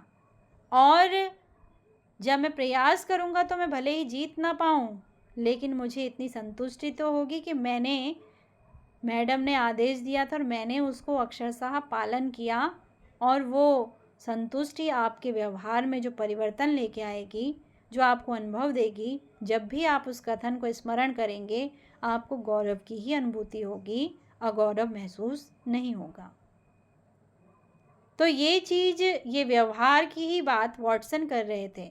अगर आप खुद को बदलना ही नहीं चाहते हैं, उसी ढर्रे पे रहना चाहते हैं जैसे अभी तक थे, तो मैं आपको कुछ नहीं सिखा सकती हूँ बच्चों। लेकिन अगर आप प्रयास करेंगे, आप अपना 1% प्रयास कीजिए, 99% मैं आपको प्रयास करवाऊँगी, मैं आपके साथ खड़ी रहूँगी। लेकिन आप 1% भी अपना नहीं देना चाहते हैं, तो मैं आपको 100% भी दे दूँ तो मैं आपको कुछ अच्छा नहीं सिखा सकती हूँ, ना करवा सकती हूँ। करवा सकती हूँ क्या? ये नहीं करवा सकती ना। करने के लिए आपको ही कदम आगे बढ़ाना होगा। साइकोलॉजी में कहा जाता है, घोड़े को आप घास तक और पानी तक लेके जा सकते हो, लेकिन क्या आप उसे विवश कर सकते हो कि घास खा और पानी पी? कर सकते हो? नहीं मैम। नहीं कर नहीं सकते मैम। ना। वो उसको जब भूख और प्यास होगी वो तभी खाएगा। ठीक वही चीज़ है जी मैम। कि हम आपको मार्ग दिखा सकते हैं, लेकिन उसका क्या औचित्य है? अगर गुरु के मुख से वो वाणी निकली है तो हमारे लिए कुछ ना कुछ तो छिपा हुआ है। आज तक क्यों किसी ने ऐसा नहीं कहा? या कहा भी होगा तो हमने नहीं सुना। क्यों गुरु कह रहा है कि ऐसा कीजिए? क्योंकि आपके लिए उसमें कुछ ना कुछ औचित्यपूर्ण है। आपको उसमें जो क्रिया करनी है उसका लाभ आपको भविष्य में दिखाई देगा, उसका प्रतिफल आपको भविष्य में दिखाई होगा। उसी के लिए आप यहाँ पे आ रखे हैं कि आपका व्यवहार पूर्ण रूप से परिष्कृत हो जाए, परिमार्जित हो जाए और आप उस खांचे में फिट बैठ सके जो सरकार डिमांड करती है एक आइडियल टीचर में होनी चाहिए। तो ऐसी स्थिति में किसी क्रिया से हमें बचना नहीं है। आज ही हमें एक और ऑर्डर आया है। आप अपने स्थापना दिवस के 25 वर्ष पूरे करने जा रहे हैं राज्य के, और राज्य के इस 25 वर्ष की पूर्णता में हमारा जो उत्तराखंड शासन है वो अपेक्षा करता है कि उत्तराखंड संस्कृत विश्वविद्यालय एक सप्ताह की ऐसी क्रियाओं को चलाए जिससे कि हम अपने राज्य के स्थापना दिवस को स्वर्णिम तरीके से आयोजित कर सकें। तो आगामी 1 तारीख से और एक सप्ताह जब तक स्थापना दिवस आएगा, प्रत्येक दिवस कोई ना कोई एक्टिविटी आयोजित होनी है और वो एक्टिविटी आपके द्वारा ही डन की जानी है। इसीलिए सरकार ने उसे आयोजित करवाने का उद्देश्य रखा होगा। तो ऐसी स्थिति में आप जो कल यहाँ परसों यहाँ करेंगे, आधा से अधिक कार्य तो वहीं पे पूर्ण हो जाना है। और उसमें भी उन्होंने कहा है कि जो भी क्रिया होगी उसमें पुरस्कार आवश्यक रूप से होगा, अगर आप प्रतियोगिता के स्वरूप में करवाएंगे। तो सोचिए, प्रतियोगिताएं हमें तैयार करती हैं। आज हम गाएंगे तभी तो कल को किसी को गवाएंगे। आज हम चित्र बनाएंगे तभी तो कल किसी को चित्रकार बनाएंगे। आज हम नृत्य करेंगे तभी तो डांसर निकालेंगे कल को। तो पहले हमें खुद उस परिपाटी पे चलना होगा, फिर हमको किसी को चलाना होगा। तो गुरु जो भी क्रिया करता है पहले उसने खुद पर उसे अप्लाई किया होगा, तभी वो अप्लाई करवाता है। आज जो आप कर रहे हैं, हमारे गुरुओं ने हमसे भी वही चीज़ करवाई होगी, तब हम आपको करवा पा रहे हैं। और हमसे जो आप सीखोगे, कल को अपने विद्यार्थियों को आप सिखाओगे और आपसे सीख कर वो विद्यार्थी, एक प्रक्रिया उत्तरोत्तर ऐसे ही चलती चली जाएगी। तो व्यवहार परिवर्तन के लिए परिवेश का होना आवश्यक है और इसी परिवेश के संबंध में कुछ साइकोलॉजिस्ट ने अपनी महत्वपूर्ण डेफिनेशन दी और ये डेफिनेशन प्रतियोगिता की दृष्टि से भी बहुत महत्वपूर्ण है, इसीलिए आपको इसे ध्यान से समझना है। स्क्रीन दिखने लगी?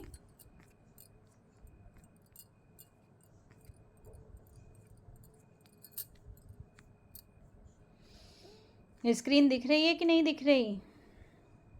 नहीं मैम। नहीं मैम। स्क्रीन शेयर तो की बच्चों मैंने आपके साथ?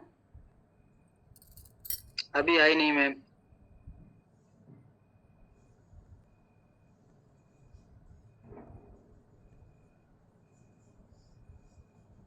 अब दिखने लगी? तो ये मैंने स्क्रीन पर बहुत सारी डेफिनेशंस हैं। आप जब पुस्तक का अध्ययन करेंगे तो आपको जो उचित लगेगी, आप उसको जो समझने में अच्छी लगे वो आप ले सकते हैं, लेकिन जो ये मैं आपके लिए सिलेक्ट करके स्क्रीन पे दी हुई हैं ये सारी बहुत महत्वपूर्ण हैं और प्रतियोगी परीक्षाओं में पूछी जाने वाली डेफिनेशन है, इसीलिए आपको इनको विशेष रूप से क्या करना है, ध्यान देना है।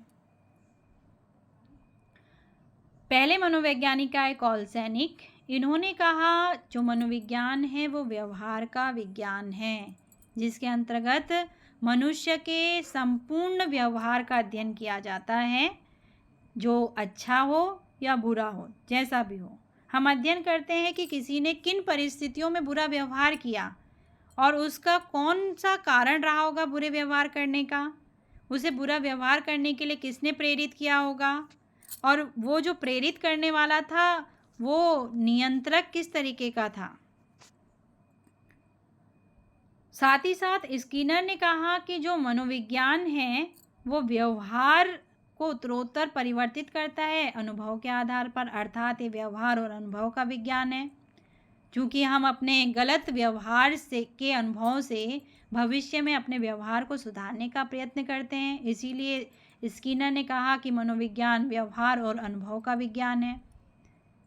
क्रो एंड क्रो ने कहा कि जो मानव का व्यवहार है वो मानवीय संबंधों का अध्ययन करता है।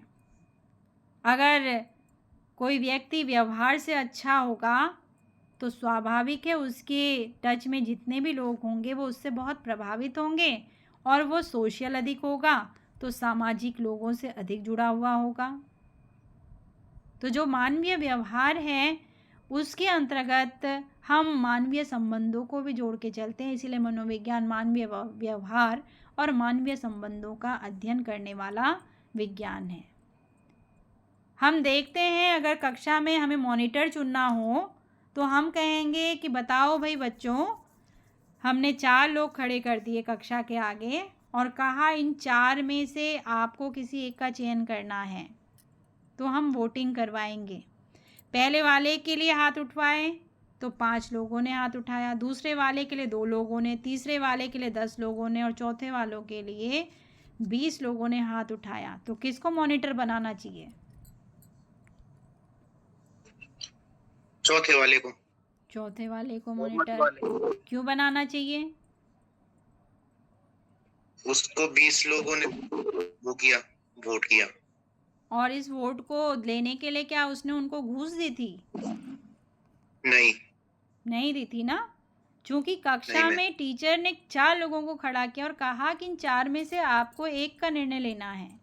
तो अब जो ये 20 लोग थे, इन 20 लोगों को इस चौथे में कुछ तो ऐसा दिखा जो इन तीनों में नहीं था, और था तो बहुत कम मात्रा में रहा होगा, लेकिन इसमें भरपूर मात्रा में था। वो था लीडरशिप का गुण, वो था सबको साथ लेने की प्रतिभा, वो था सबके लिए आवाज़ उठाने की प्रतिभा।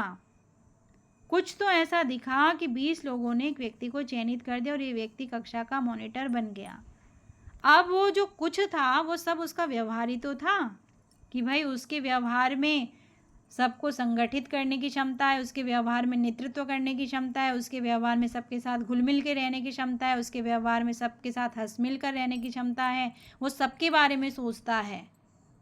ये व्यवहार के गुण ही तो हैं, हाँ या ना? जी मैम। और उसके उस व्यवहार ने उसके संबंधों को भी प्रदर्शित कर लिया कि कक्षा में 20 लोग ऐसे हैं जो उसे पसंद करते हैं और 20 लोगों की संख्या अन्य लोगों को मिले वोटों की संख्या से बहुत अधिक है। वहीं वो लड़का जिसको 2 वोट मिली थी केवल, उसको अपने व्यवहार के बारे में अवश्य विचार करना चाहिए कि मुझे इतने लोगों ने वोट नहीं दिया, क्या कारण है कि मुझे केवल 2 लोगों ने, और वो 2 लोग उसके मित्र थे, तो उसके अन्य मित्र क्यों नहीं हुए, सबने उसको वोट क्यों नहीं दिया। उसको अवश्य विचार करना चाहिए कि व्यवहार में कहाँ पे परिवर्तन की आवश्यकता है। ये 2 लोग उसके संबंध को प्रदर्शित करने का कार्य कर रहे हैं। इसीलिए क्रो एंड क्रो ने कहा कि मनोविज्ञान मानवीय व्यवहार और मानवीय संबंधों का विज्ञान है। क्लियर हो रही है बात? जी मैम। आगे बोरिंग एंड बोरिंग आए और उन्होंने कहा कि मनोविज्ञान मानवीय प्रकृति का अध्ययन करता है। मनुष्य कैसा प्राणी है? तो आपने कहा मनुष्य अगर अच्छी क्रिया करता है तो अच्छा प्राणी है और बुरी क्रिया करता है तो बुरा प्राणी है। जानवरों की तरह क्रिया करता है तो पशु के समान है। आपने अलग अलग कैरेक्टर दे दिए। अब आपको पूछा गया अच्छे से आपका क्या मतलब है, तो आपने कहा अच्छे से मेरा मतलब है जो समाज के लिए हितकर है। क्योंकि आप सब जानते हैं हम सामाजिक प्राणी हैं और हम समाज के लिए ही निर्मित हो रहे हैं और हमें समाज का ही निर्माण करना है। तो व्यक्ति के जो विचार हैं, व्यक्ति का जो व्यवहार है, केवल मेरे लिए नहीं बल्कि संपूर्ण समाज के लिए अच्छा होना चाहिए। मेरी दृष्टि में एक कुशल नागरिक वो है जो समाज के हित के बारे में सोचता है, इसीलिए वो मेरे लिए अच्छा व्यक्ति है। वो व्यक्तिगत हितों की चर्चा नहीं करता है, वो सामाजिक हितों की चर्चा करता है। वो अपने विकास की बात नहीं करता है, वो हमारे विकास की बात करता है।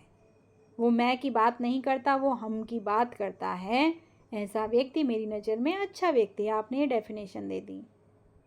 तो पूछा गया आपकी नज़र में बुरा व्यक्ति कौन है? तो आपने कहा जो समाज के विरोध में कार्य करता है, समाज के नियमों के विरुद्ध कार्य करता है, समाज के सिद्धांतों का पालन नहीं करता है और समाज का हमेशा विनाश करने के बारे में सोचता रहता है, वो व्यक्ति मेरे लिए बुरे व्यवहार का व्यक्ति है। तो आपने कहा पशु वाले व्यक्ति में कौन आएगा फिर? किस व्यक्ति को आप कहेंगे कि पशु प्रवृत्ति का है? तो बिना विचारे जो करे वो पाछे पछताए आप बात करते हैं। और पशु चूँकि वो नहीं, उसको पता है कि भाई मैं जिस खेत में खाने जा रहा हूँ वो उपज है किसी की और कोई मेहनत कर रहा है, मैं उस किसान के खेत के अंदर प्रविष्ट हो गया हूँ। उसे केवल हरी हरी घास दिख रही है क्योंकि वो उसका भोजन है। अब उसे नहीं पता कि सामाजिक दायरे में कुछ इलाके भी होते हैं और जिनकी बाउंड्री होती है और बाउंड्री लांघ कर मैं चला गया हूँ, चूँकि उसका कोई ऐसा नियम सिद्धांत उसकी सोसाइटी में नहीं चलता था। ये हम पढ़े लिखे लोगों के बनाए गए नियम हैं। तो वो लांघ कर चला गया और वहाँ जब गया तो बुरी तरीके से पीटा गया, उसको मारा गया।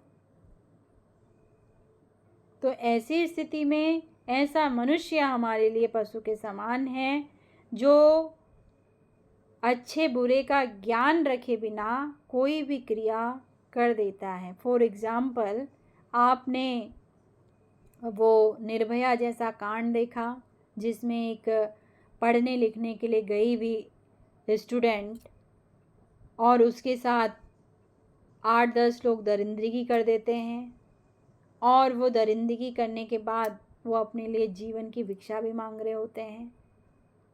आपने अभी अभी बंगाल में एक कांड सुना होगा जहाँ एक डॉक्टर की शिक्षा लेने के लिए वो पढ़ रही डॉक्टर है और उस डॉक्टर के साथ गलत हरकत कर दी गई।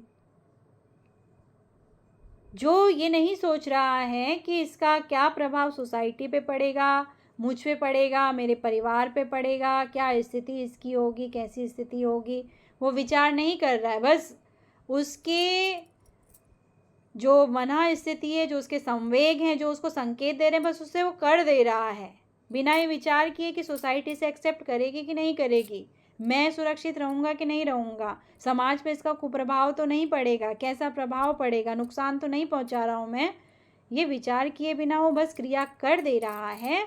तो ऐसा व्यक्ति जिसने थोड़ा सा भी विचार नहीं किया, बिना विचार के कार्य कर रहा है, उसको हमने कह दिया पशु समान नेचर का व्यक्ति। आप पशुओं को जिसर की ओर चरावा के लिए कहेंगे, वो बेचारे उधर की ओर ही जाएंगे और सब एक साथ जाएंगे, क्योंकि एक को आपने डायरेक्शन दे दिया, उसके पीछे सारे चलते चले जाएंगे। और जब आप उन्हें बुलाएंगे तो एक को लेकर आएंगे, सारे उसके पीछे पीछे चले आएंगे, आपको अलग अलग ढूंढने की, भागने की आवश्यकता नहीं पड़ेगी। अब वो सही जगह में जा रहे हैं, गलत जगह में जा रहे हैं। अगर आपने नेशनल डिस्कवरी देखा हो और उसमें दिखाते हैं कि कई सारे याक्स हैं जो कि अपना भोजन ग्रहण करके जंगल में जा रहे हैं और नदी का तालाब आ रहा है और उसमें क्रोकोडाइल हैं बहुत खतरनाक वाले, तो उसमें एक कूदेगा तो सब भीड़ की भीड़ कूदती फांदती भी, और उसमें से कई मर भी जाते हैं, एक के पीछे चलते जाते हैं। इतना जीवन का संघर्ष, उनको नहीं पता कि मैं बचूंगा कि नहीं बचूंगा, क्या होगा कैसे होगा, नहीं पता है। हिरन चल रहा है और कहीं झाड़ी पर शेर बैठा हुआ है, तो उसे नहीं पता कि मैं चरावन चरने के लिए जिधर जा रहा हूँ वहाँ से बचकर आऊँगा कि नहीं आऊँगा। मनुष्य तो इन सारी चीज़ों पे पहले विचार कर लेता है कि मैं ये क्रिया करने वाला हूँ तो इसका क्या इम्पैक्ट पड़ेगा, कितनी दूर तक पड़ेगा, कैसा इम्पैक्ट पड़ेगा, अच्छा पड़ेगा बुरा पड़ेगा, मैं तैयारी नहीं कर रहा हूँ, मैंने बहुत अच्छी तैयारी कर ली है, वो इम्पैक्ट पहले ही देख लेता है। लेकिन जो इन पे विचार ही नहीं कर रहा है पक्ष पर, वो उसको हम नॉनसेंस कहते हैं। और वो नॉनसेंस यानी कि जिस पे कोई सेंस ही नहीं है, वो नॉनसेंस व्यक्ति समाज को हित की तरफ तो लेके नहीं जाएगा, लेकिन समाज को पतन की तरफ लेकर चला जाता है। तो मानव की जो प्रकृति है, जो उसका नेचर है, उसकी कंप्लीट स्टडी करना, उसको समझना और समझकर उसे व्यवस्थित करना। जब ऐसे पशु प्रवृत्ति वाले नेचर के जो लोग होते हैं वो समाज के लिए हानिकारक होते हैं, ये जानते हुए सरकार ने अलग अलग स्तर के असाइलम बना लिए हैं। जो अत्यधिक मद सेवन करता है और नशीली चीज़ों का सेवन करता है, उसके लिए सुधार गृह बना लिया। कोई बालपन में अपराध कर रहा है, उसके लिए सुधार गृह बना लिया। कोई नारी इस तरीके की क्रिया कर रही है तो उसके लिए नारी निकेतन बना दिया। यानी उन लोगों का स्थान जहां अब उनको शिक्षा दी जाएगी, उनको जीवन का दर्शन दिया जाएगा और उनको दर्शाया जाएगा कि सोसाइटी में कैसे रहा जाता है, आपका नेचर सोसाइटी के विरुद्ध है, आपको कैसे रहना चाहिए, और वो सुधर के आते हैं वहाँ से, फिर अपने जीवन को सरवाइव करते हैं। तो कितने वर्ष वहाँ उनको सुधारने में लगेंगे, सुधरेंगे, ये स्थिति में डिपेंड करता है कि उन्होंने किस तरीके के, किस नेचर की जो क्रिया है वो संपादित की हुई है। तो बोरिंग एंड बोरिंग ने कहा कि जो मनोविज्ञान है वो मानवीय नेचर का अध्ययन करता है, और इसलिए इसको हम मनोविज्ञान की शब्दावली देंगे, क्योंकि उस नेचर में उसके पूरे व्यवहार की हिस्ट्री को अध्ययन किया जाएगा।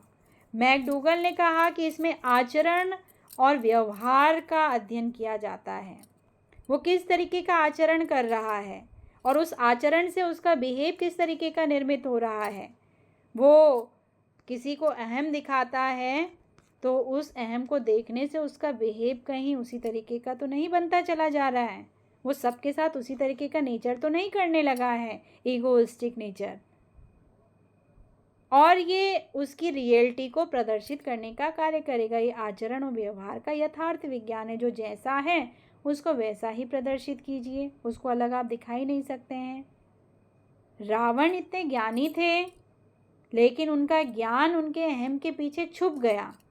उनके उस आचरण ने उनके व्यवहार को अहंकारवादी प्रदर्शित कर दिया, और अहंकारवादी व्यवहार ने उसे अधर्मी बना दिया।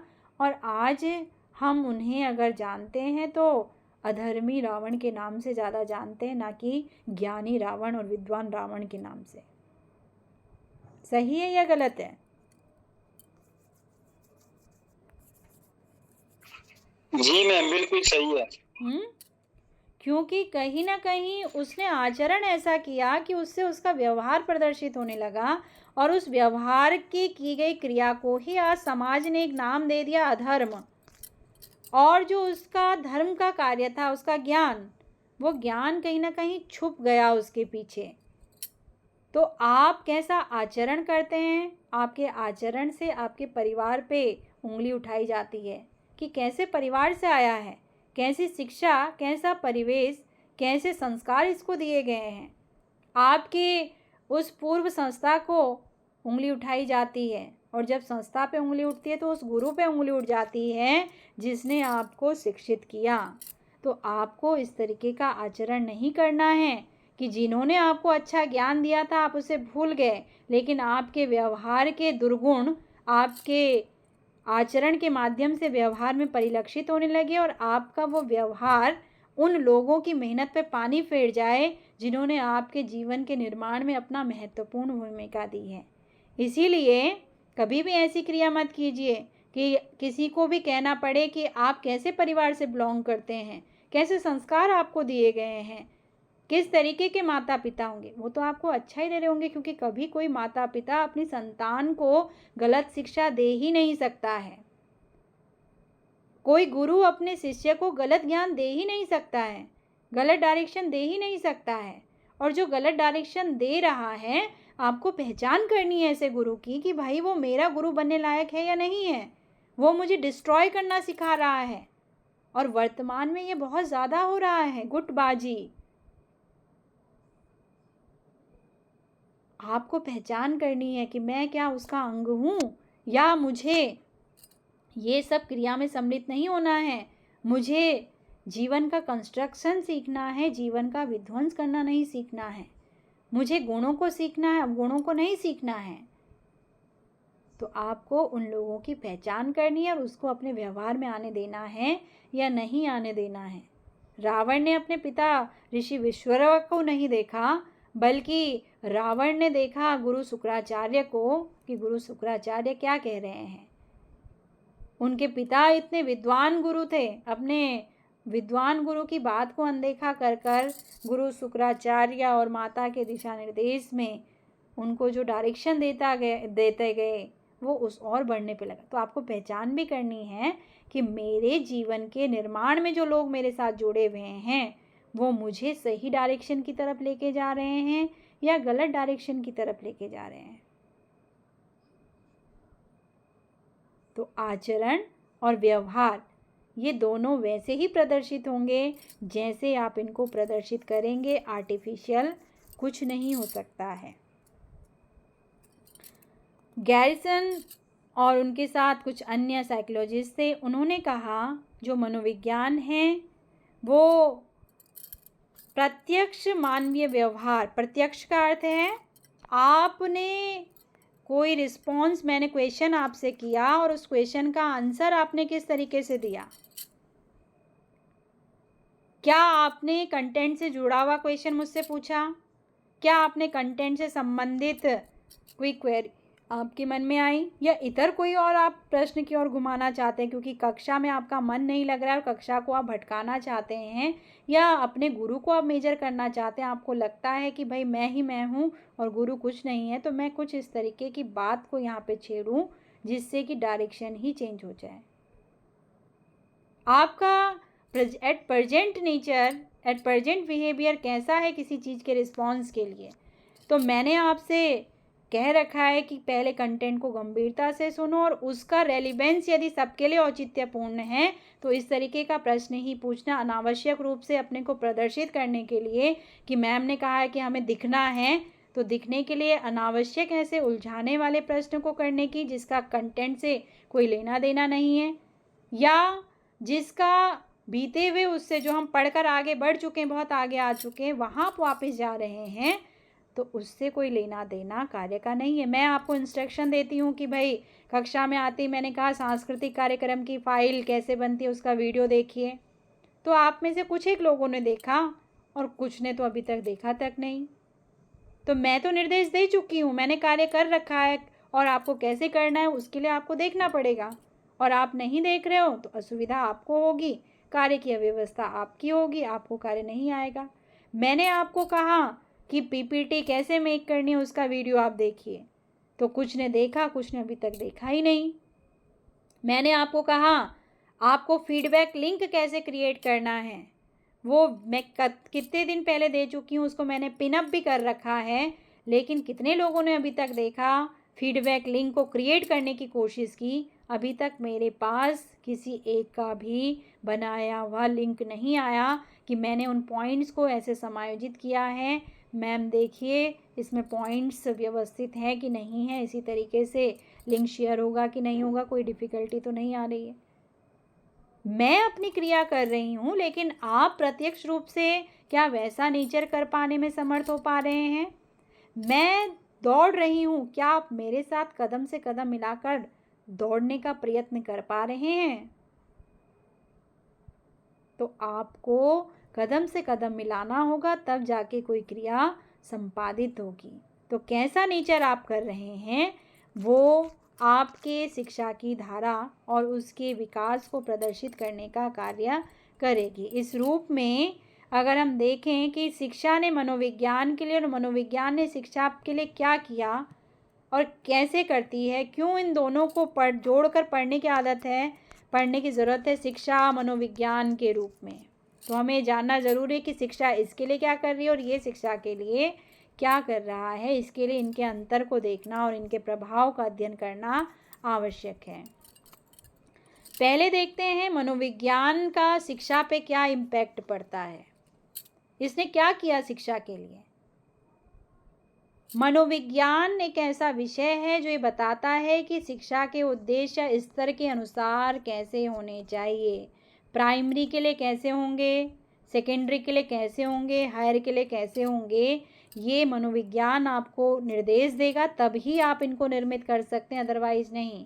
मनोविज्ञान आपको बताएगा कि प्राइमरी में कक्षा 1 से 5 तक की आयु स्तर बच्चे का ये होगा, और उसके लिए आपने शैशवावस्था, बाल्यावस्था, किशोर अवस्था का अध्ययन किया हुआ है, तो बताएगा कि बच्चा किस तरीके से समझता है, किस तरीके का नेचर करता है, उसका शारीरिक, मानसिक, चारित्रिक, नैतिक, सामाजिक, संवेगात्मक, भाषात्मक विकास कितना हो चुका होता है।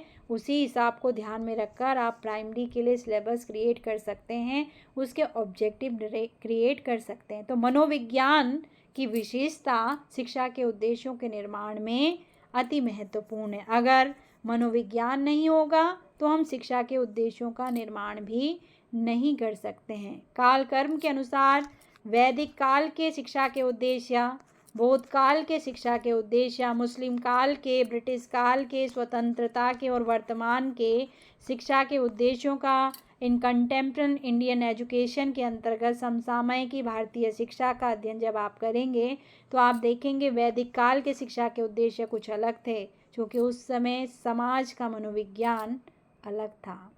बौद्ध काल के उद्देश्य अलग थे क्योंकि समाज का मनोविज्ञान अलग था। मुस्लिम काल में अलग थे क्योंकि विज्ञान अलग था, और ऐसे ही वर्तमान में अलग है क्योंकि सोसाइटी का मनोविज्ञान अलग है। आज तकनीकी ने पैर पसार लिए हैं, तो मनोविज्ञान ये कहता है कि आपको उसके लिए तैयार होना पड़ेगा, शार्प होना पड़ेगा, क्योंकि आपको तकनीकी से फाइट करनी है। आपका स्थान तकनीकी ले रही है, आपको अपने स्थान बचाने की आवश्यकता है, इसीलिए उसके साथ दौड़ो और तेज़ी से दौड़ो। ये वर्तमान मनोविज्ञान आपको संकेत प्रोवाइड कर रहा है। मनोविज्ञान के दूसरे पॉइंट में मनोविज्ञान ने जब शिक्षा के उद्देश्य दिए तो बताया कि शिक्षण की किस विधि का प्रयोग करना चाहिए। कब प्रश्नोत्तर का प्रयोग करोगे, कब पुस्तक का प्रयोग करोगे, कब दृष्टांत का प्रयोग करोगे, कब आप प्रदर्शन का प्रयोग करोगे, कब आप चार्ट दिखाओगे, कब आप मॉडल दिखाओगे, कब आप घुमाओगे, भ्रमण करवाओगे। ये सब विधियाँ मनोविज्ञान ने दर्शाई कि किस आयु में पढ़ाने के लिए किस मेथड का प्रयोग किया जाएगा। कक्षा 1 के बच्चे को और कक्षा 12 के बच्चे को दोनों को एक ही विधि से नहीं पढ़ाया जा सकता, टेक्निक्स चेंज हो जाएंगी दोनों को पढ़ाने की। यहाँ खेल खेल है तो यहाँ अब भारत से परे के ज्ञान पे आप चर्चा करोगे कि अमेरिका में क्या होता है, ब्रिटेन में क्या होता है, जापान में क्या होता है, चाइना वाले क्या कर रहे हैं, भारत में कैसे चल रहा है, वो ज्ञान यहाँ दोगे। लेकिन यहाँ हम किसी चाइना वाइना की बात नहीं कर रहे हैं, यहाँ हम बात करें केवल खेल की।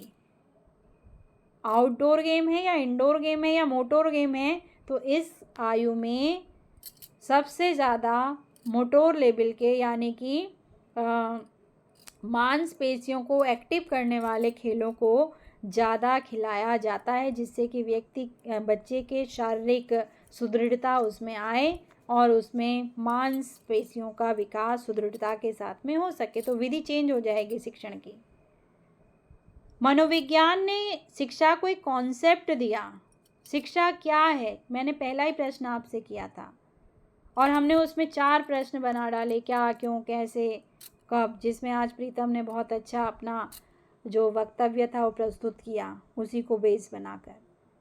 तो हमें मनोविज्ञान ने दिया कि वैदिक काल में शिक्षा क्या थी, बौद्ध काल में क्या थी, वर्तमान में क्या है, उसका कॉन्सेप्ट कैसा है, आज आपके लिए शिक्षा क्या होनी चाहिए, ये साइकोलॉजी ने बताया। मनोविज्ञान ने हमको बताया कि जो अनुशासन है वो कैसे डेवलप किया जा सकता है और किसी भी अनुशासन के विकास में किन किन चीज़ों का योगदान होता है। आपने कहा अनुशासन को अगर विषय के रूप में देखें तो एक पाठ्यक्रम होना चाहिए, उसके उद्देश्य होने चाहिए, उसकी विधियाँ होनी चाहिए, उसको पढ़ाने वाला होना चाहिए, उसका स्थान होना चाहिए, उसका समय निश्चित होना चाहिए, उसका समय सारणी होनी चाहिए। और अगर अनुशासन को मूल्य के रूप में देखेंगे तो वो मूल्य कुल और कुल व्यवहार परिवर्तन का होना चाहिए और वो व्यवहार समाज से संबंधित होना चाहिए। हमने आगे अध्ययन करके देखा तो जाना कि मनोविज्ञान ने बताया कि कोई भी सिलेबस कैसे कंस्ट्रक्ट किया जाता है। जब बीएड 1 वर्ष का था तो कैसा पाठ्यक्रम होगा और बीएड 2 वर्ष का होगा तो कैसा पाठ्यक्रम होगा। जब आपकी परीक्षा होगी टीटी की तो यूटीटी में कैसे क्वेश्चन होंगे और सीटीटी में कैसे क्वेश्चन होंगे। जब आपकी परीक्षा होगी एलटी की तो उत्तराखंड में कैसे प्रश्न होंगे और अगर आप उत्तराखंड के बाहर किसी अन्य राज्य में दे रहे हैं तो वहाँ कैसी परीक्षा होगी। अगर आप लेक्चररशिप का दे रहे हैं तो परीक्षा कौन करवाएगा, उसका पाठ्यक्रम कैसे निश्चित करेगा, प्रश्न पत्र कैसे बनेगा, वो संपूर्ण प्रोसेस की पाठ्यचर्या को बताने का कार्य साइकोलॉजी ने किया। स्तर के अकॉर्डिंग कि अलग अलग लेवल में जांच का स्तर भी अलग अलग होना चाहिए। एक लर्नर कैसा होना चाहिए, उसमें क्या क्या क्वालिटी होनी चाहिए, अधिगमकर्ता की विशेषताएं, गुण, अवगुण। प्राचीन काल से हम देख रहे थे गुरु और शिष्य संबंध, गुरु कैसा होना चाहिए, शिष्य कैसा होना चाहिए। तो ये कॉन्सेप्ट की तरफ फोकस किया साइकोलॉजी ने। हम लर्नर को कैसे चाहते हैं, क्या चाहते हैं, क्या करवाना चाहते हैं, किस तरीके से उससे एक्टिविटी करवाना चाहते हैं और क्यों करवाना चाहते हैं, उसका क्या लाभ है, वो संपूर्ण चीज़ को आपको स्पष्ट करना होगा। तब जाकर हम सोचेंगे कि आपके पास किन लर्नर को भेजा जाना चाहिए। तो बीएड करने के लिए वही आएंगे जो बीएड करना चाह रहे होंगे, मैनेजमेंट में वही जाएंगे जो मैनेजमेंट में जाना चाह रहा होगा, डॉक्टरी के फील्ड में वही लोग जाएगा जो डॉक्टर बनना चाह रहा होगा, आर्मी के फील्ड में वही जाएगा जो फौजी बनना चाह रहा होगा। तो आपको किस फील्ड में जाना है, आपको पहले क्राइटेरिया सेट करना पड़ेगा कि वो उस फील्ड का लर्नर कैसा होना चाहिए, जिसको कहते हैं आप एलिजिबिलिटी एरिया क्या होगा, वो क्राइटेरिया क्या होगा जिसके आधार पे आप कहते हैं कि वो इस क्षेत्र के लिए योग्य है और इस क्षेत्र के लिए अयोग्य है, वो नहीं आ सकता। आप सभी जानते हैं कि अगर हमें धर्मगुरु बनना है तो हमारे पास कौन सी डिग्री होनी चाहिए?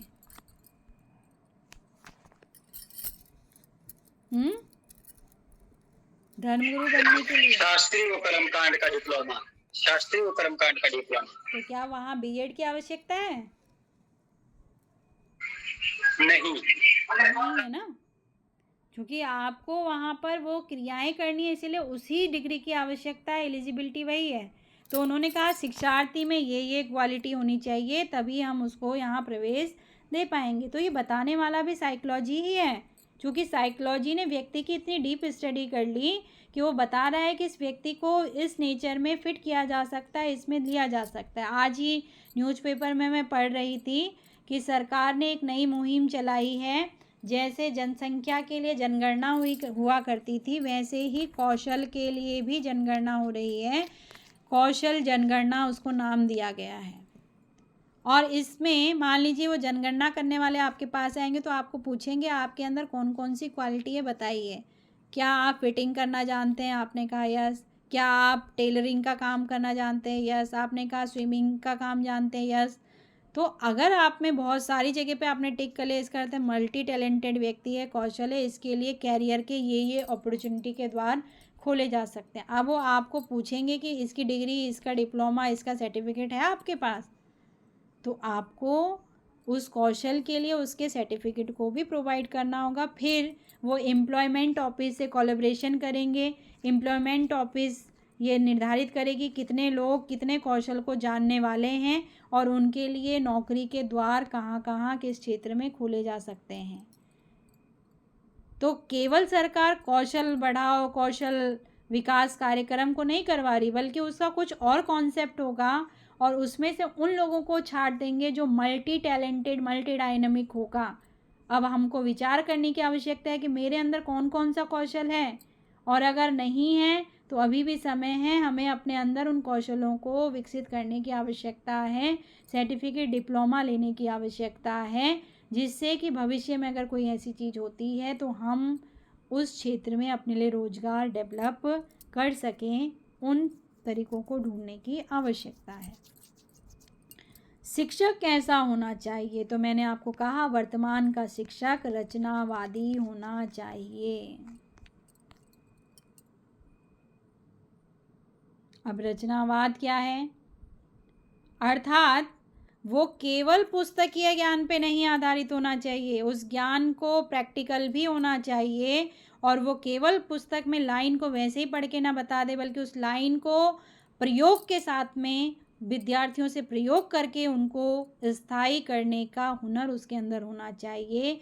इस तरीके का वर्तमान का शिक्षक होना चाहिए। तो यहाँ तक की दूरी मनोविज्ञान ने क्या की है? तय की है। और तब जाके आज का कॉन्सेप्ट उसने दिया कि आज का शिक्षक रचनावाद पर आधारित होना चाहिए, संरचनावाद पर आधारित होना चाहिए, क्रिएटिव होना चाहिए, मल्टी डायनेमिक होना चाहिए, मल्टी टैलेंटेड होना चाहिए। मनोविज्ञान ने कहा विद्यालय कैसे होना चाहिए? तो आप जब विद्यालय प्रबंधन पढ़ेंगे तो वहाँ पढ़ेंगे कि विद्यालय सी आकृति का होना चाहिए, एम आकृति का होना चाहिए, ए आकृति का होना चाहिए या यू आकृति का होना चाहिए, किस आकृति का होना चाहिए और प्रत्येक विद्यालय की क्या महत्व है।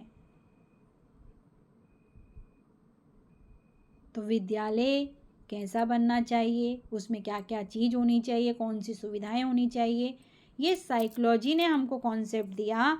उसने कहा कि व्यक्ति की आवश्यकता के अनुसार, उसकी सुविधा के अनुसार उसको वातावरण उत्तम मिल सके, उस अनुसार से विद्यालय भवन की बिल्डिंग, उसके संसाधन, उसके मानवीय और भौतिक संसाधनों की व्यवस्था की जानी चाहिए। जब सेकंड सेमेस्टर में होंगे तो जब हम आपको स्कूल भेजेंगे एक मास के लिए, वहाँ मैं आपको एक कार्य दूंगी, तब आप इस कार्य पर विशेष रूप से फोकस्ड करके आएंगे और इन सारे तथ्यों पर अध्ययन करके आएंगे। जब मनोविज्ञान ने शिक्षा को इतना कुछ दिया तो शिक्षा ने भी मनोविज्ञान को रिटर्न दिया होगा। ऐसा तो नहीं है कि उसने उसी का जो अतिथि सत्कार वो लिया हो, उसने भी उसको कुछ अतिथि सत्कार दिया होगा। तो शिक्षा ने मनोविज्ञान को क्या दिया?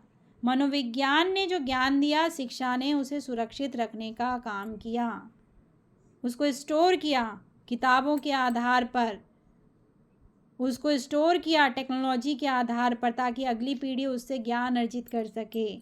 1879 के वो प्रयोग वुंट के द्वारा किए गए, 1990 में लिखी गई किताब, 1890 में लिखी गई किताब आधार बन गई और आज भी उसका अध्ययन कर रहे हैं। उसी से कई सारे मनोवैज्ञानिकों ने अपनी पुस्तकों का निर्माण किया उसको आधार बनाते हुए। तो शिक्षा ने मनोविज्ञान के ज्ञान को सुरक्षित करने का कार्य किया। शिक्षा ही है जो बताती है कि मनोविज्ञान का अध्ययन कैसा होना चाहिए, किस क्षेत्र की तरफ होना चाहिए, क्योंकि इतनी सारी समस्याएं उत्पन्न हो रही हैं कक्षा कक्ष में, उस और ध्यान दिया जाना चाहिए। तो मनोविज्ञान को टास्क देने का काम शिक्षा ने ही किया, ताकि वो उस पर विचार कर सके कि इसके लिए क्या समाधान होना चाहिए।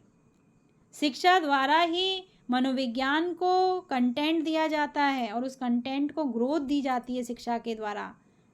पहले बच्चों में कक्षा से भागने की प्रवृत्ति थी, तो उसको कैसे कंट्रोल करना है, समस्या आ रही थी, तो मनोविज्ञान को कहा गया भाई ढूंढो इसका क्या समाधान होना चाहिए। तो कहा क्यों ना हमें कर दें कि 75 उपस्थिति अनिवार्य होगी, परीक्षा में नहीं बैठ पाओगे, ये नियम बना दिया जाए। तो मनोविज्ञान ने ये समाधान दिया और शिक्षा ने इसको फिर अप्लाई कर दिया। तो समस्या देने वाले पहले कौन थी? शिक्षा थी। उसने समस्या दी साइकोलॉजी को, तब वो उसमें प्रैक्टिकल कर पाया है। उसके साथ आगे जब हम बढ़े तो शिक्षा के द्वारा नए नए कॉन्सेप्ट को खोला गया। कहा केवल शिक्षा मनोविज्ञान की आवश्यकता नहीं है, सैन्य मनोविज्ञान की भी आवश्यकता है, चिकित्सा मनोविज्ञान की आवश्यकता है, राजनीतिक मनोविज्ञान की आवश्यकता है, आर्थिक मनोविज्ञान की आवश्यकता है, सामाजिक मनोविज्ञान की आवश्यकता है, नैदानिक मनोविज्ञान की आवश्यकता है, आपराधिक मनोविज्ञान। वो हर क्षेत्र जो सोसाइटी के लिए आवश्यक है, सोसाइटी को प्रभावित या विकसित कर रहा है, उन क्षेत्रों में अध्ययन के द्वार खोलने का कार्य शिक्षा ने ही दिया मनोविज्ञान को, कि भाई इसमें भी ब्रांचेस खोलो, अपने वृक्ष के जो शाखाएं उनको और बढ़ाओ और बढ़ाओ। तो वो कार्य शिक्षा के माध्यम से ही संपन्न हो पाया। शिक्षा ने मनोविज्ञान को ऐसी ऐसी समस्याएं दे दी जिसके आधार पर नित नवीन प्रयोग किए जा रहे हैं और उन प्रयोग के द्वारा एक राजपथ का निर्माण हो रहा है, जिस पर चलकर हम अपनी शिक्षा के ढर्रे को सुधारने पर लगे हुए हैं, अपने बालकों के व्यक्तित्व का निर्माण करने में लगे हुए हैं। और वो शिक्षा मनोविज्ञान ही है जो कि मनोविज्ञान के ज्ञान का प्रचार प्रसार करती है। तो शिक्षा ने मनोविज्ञान को बहुत कुछ दिया और मनोविज्ञान ने शिक्षा को बहुत कुछ दिया। तो अगर ओवरऑल मैं कहूँ तो शिक्षा मनोविज्ञान के लिए आधार का काम करती है और मनोविज्ञान शिक्षा के लिए आधार का काम करता है। इसीलिए एक अध्यापक होने के नाते हमें दोनों को एक साथ जोड़कर पढ़कर आगे चलने की आवश्यकता है। तो अब जब हम अगले कंटेंट में होंगे तो अब हम प्रवेश कर जाएंगे शिक्षा मनोविज्ञान के कॉन्सेप्ट के अंदर, जो कि आपकी प्रथम यूनिट का एक महत्वपूर्ण अंग भी है। शिक्षा मनोविज्ञान का अर्थ, उसके जो विशेषताएं हैं, उसकी प्रकृति है, वो क्या है और किस तरीके की है, उसका हम अध्ययन करेंगे। क्लियर? जी। तो ये आपकी स्लाइड कंप्लीट हो चुकी है, जिसमें हमने अध्ययन किया मनोविज्ञान का भारतीय इतिहास किस तरीके का रहा, पाश्चात्य इतिहास किस तरीके का रहा, और शिक्षा ने मनोविज्ञान के लिए क्या किया, मनोविज्ञान ने शिक्षा के लिए क्या किया। मनोविज्ञान की महत्वपूर्ण परिभाषाओं पर हमने चर्चा की, जहाँ हमने जाना किसी ने उसे व्यवहार का विज्ञान कहा, तो किसी ने उसे आचरण और व्यवहार का विज्ञान कहा, तो किसी ने मानव प्रकृति का अध्ययन करना उसे कहा, और किसी ने कहा कि ये मानव व्यवहार और मानव सामाजिक संबंधों का क्या करता है, अध्ययन करता है। तो ये आपको केवल और केवल इसलिए दर्शाया गया ताकि आप समझ सकें कि हम शिक्षा मनोविज्ञान का अध्ययन क्यों कर रहे हैं। तो ये फाउंडेशन थी, और इसी फाउंडेशन से बहुत सारे प्रतियोगिताओं के परीक्षाओं में प्रश्न जब आपके पास भविष्य में कभी आएंगे तो आपको ऐसा न लगे कि हमने तो ये पहली बार सुना है, हमने इसको कभी सुना ही नहीं था। तो ये फाउंडेशन था। अब हम आगे बिल्डिंग का कंस्ट्रक्शन क्या करेंगे, शुरू करेंगे। किसी की कोई जिज्ञासा? मैम, तो हम निष्कर्ष में ये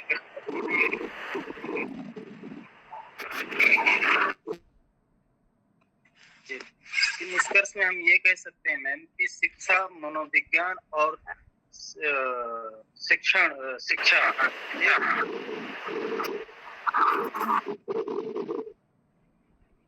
जी, शिक्षा मनोविज्ञान मनोविज्ञान और शिक्षा एक दूसरे के पूरक हैं और पूरक अंग के रूप में है, यह हम निष्कर्ष में कह सकते हैं क्या? बिल्कुल कहा जा सकता है, क्योंकि हमने देखा कि मनोविज्ञान के आधार पर ही हमारा जो पूरी शिक्षा की व्यवस्था है कि एक अध्यापक कैसा होना चाहिए, एक शिक्षक कैसा होना चाहिए, एक विद्यालय कैसा होना चाहिए, पाठ्यक्रम कैसा होना चाहिए, पाठ्यक्रम के उद्देश्य क्या होने चाहिए, वो सारा हमको बता रहा है मनोविज्ञान। और जब हमने सारे निर्मित कर लिए तो शिक्षा ने भी रिटर्न मनोविज्ञान को कुछ ना कुछ दिया। उसने कहा कि साइकोलॉजी आपको नित्य नवीन प्रॉब्लम मैं दूंगी, आपको उन प्रॉब्लम को सॉर्ट आउट करना है। आप जो प्रॉब्लम सॉर्ट आउट करोगे उस नॉलेज को मैं स्टोर करूंगी और पीढ़ियों को देने का काम मेरे माध्यम से ही किया जाएगा।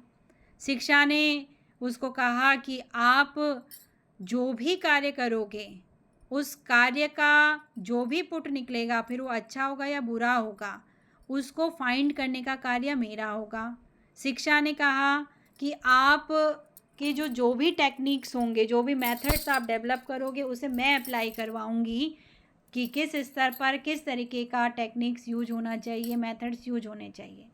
तो दोनों ने एक दूसरे के लिए कुछ ना कुछ कार्य किए हैं, इसलिए दोनों एक दूसरे के पूरक, और इसीलिए कहा गया कि हमको एज ए टीचर अध्ययन करना चाहिए साइकोलॉजी के उस कॉन्सेप्ट का जो कॉन्सेप्ट हमें शिक्षक बनने में सहयोग प्रदान करेंगे। तो अब हम साइकोलॉजी से पूरी साइकोलॉजी नहीं ले लेंगे, क्योंकि उसमें तो पशु पक्षियों के व्यवहार का अध्ययन भी है। अब हमें उस अध्ययन की ओर नहीं जाना है, अब हमें केवल उस पक्ष का ध्यान देना है जो शिक्षा से जुड़ा हुआ है और हमें शिक्षा में क्या करेगा, मदद करेगा। हम हर उस व्यवहार का अध्ययन नहीं करेंगे, हम शैक्षिक परिस्थितियों में व्यवहार का अध्ययन करेंगे, जो कि मनोविज्ञान व्यवहार के अध्ययन की बात करता है। तो जब हम व्यवहार के अध्ययन में होंगे तो मान लीजिए कक्ष में कोई व्यवहार घटित हो गया, विद्यालय में कोई व्यवहार घटित हो गया, किसी टीचर के साथ कोई व्यवहार घटित हो गया, किसी सहयोगी के साथ व्यवहार घटित हो गया, किसी कार्यालय कर्मचारी के साथ व्यवहार घटित हो गया या सहपाठी के साथ व्यवहार घटित हो गया, उन सारी परिस्थितियों को हम कैसे सॉर्ट आउट करेंगे, कैसे फाइंड आउट करेंगे, साइकोलॉजी अब हमें उन प्रॉब्लम के अंदर लेकर जाएगी और उसका सॉल्यूशन प्रोवाइड करेगी। क्योंकि उससे हमारी शिक्षा क्या होगी, प्रभावित होगी अगर हमने उसे सॉर्ट आउट नहीं किया। तो अब जो हम कॉन्सेप्ट स्टडी करेंगे वो शिक्षा मनोविज्ञान का करेंगे, और पहले हमने क्या किया, शिक्षा को अलग कर कर और मनोविज्ञान को अलग कर कर स्टडी किया। अब हम उन दोनों को एक साथ जोड़ देंगे। क्लियर? जी ठीक, किसी अन्य का कोई जिज्ञासा? तो मैम भास्कर, हम यहाँ पर ये कह सकते हैं कि जो शिक्षा जो है वो मनोविज्ञान के बिना अधूरी है। देखिए, आप शिक्षक बनना चाहते हैं तो शिक्षक बनने की धारा में साइकोलॉजी का नॉलेज तो आवश्यक है, इसीलिए आपको पढ़ाया जा रहा है। दर्शन शास्त्र का महत्व इसीलिए आपको पढ़ाया जा रहा है। सामाजिक मनोविज्ञान को, आप समाज शास्त्र को पढ़ाया जा रहा है, तकनीकी को, वो आपके लिए आवश्यक है, इसीलिए तो पढ़ाया जा रहा है और इसीलिए उसे बताया जा रहा है। ये कॉन्सेप्ट आपके लिए आवश्यकता है, इसलिए आपको बताया गया, क्योंकि आपको शिक्षा देनी है किसी को, और देना कैसे है उसको पहले आपको जानना तो होगा, उसकी शिक्षा लेनी पड़ेगी ना आपको। तो कहीं ना कहीं जो सार निकल के आ रहा है वो यही तो आ रहा है कि दोनों की क्या इम्पोर्टेंस है और वो आवश्यक है उस चीज़ के लिए, इसीलिए हमको समझना है उसको। क्लियर?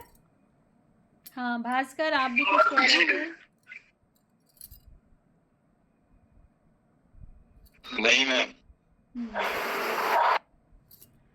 तो चलिए आज इतना ही अध्ययन करेंगे, बाकी नेक्स्ट कक्षा हमारी जो होगी उस नेक्स्ट कक्षा में हम अध्ययन करेंगे अब शिक्षक के लिए कैसे ये आधारशिला का कार्य करती है, और उन कॉन्सेप्ट को हम लेंगे जो हमें एक अच्छा अध्यापक बनने के लिए मदद करेंगे। ठीक है? जी मैम।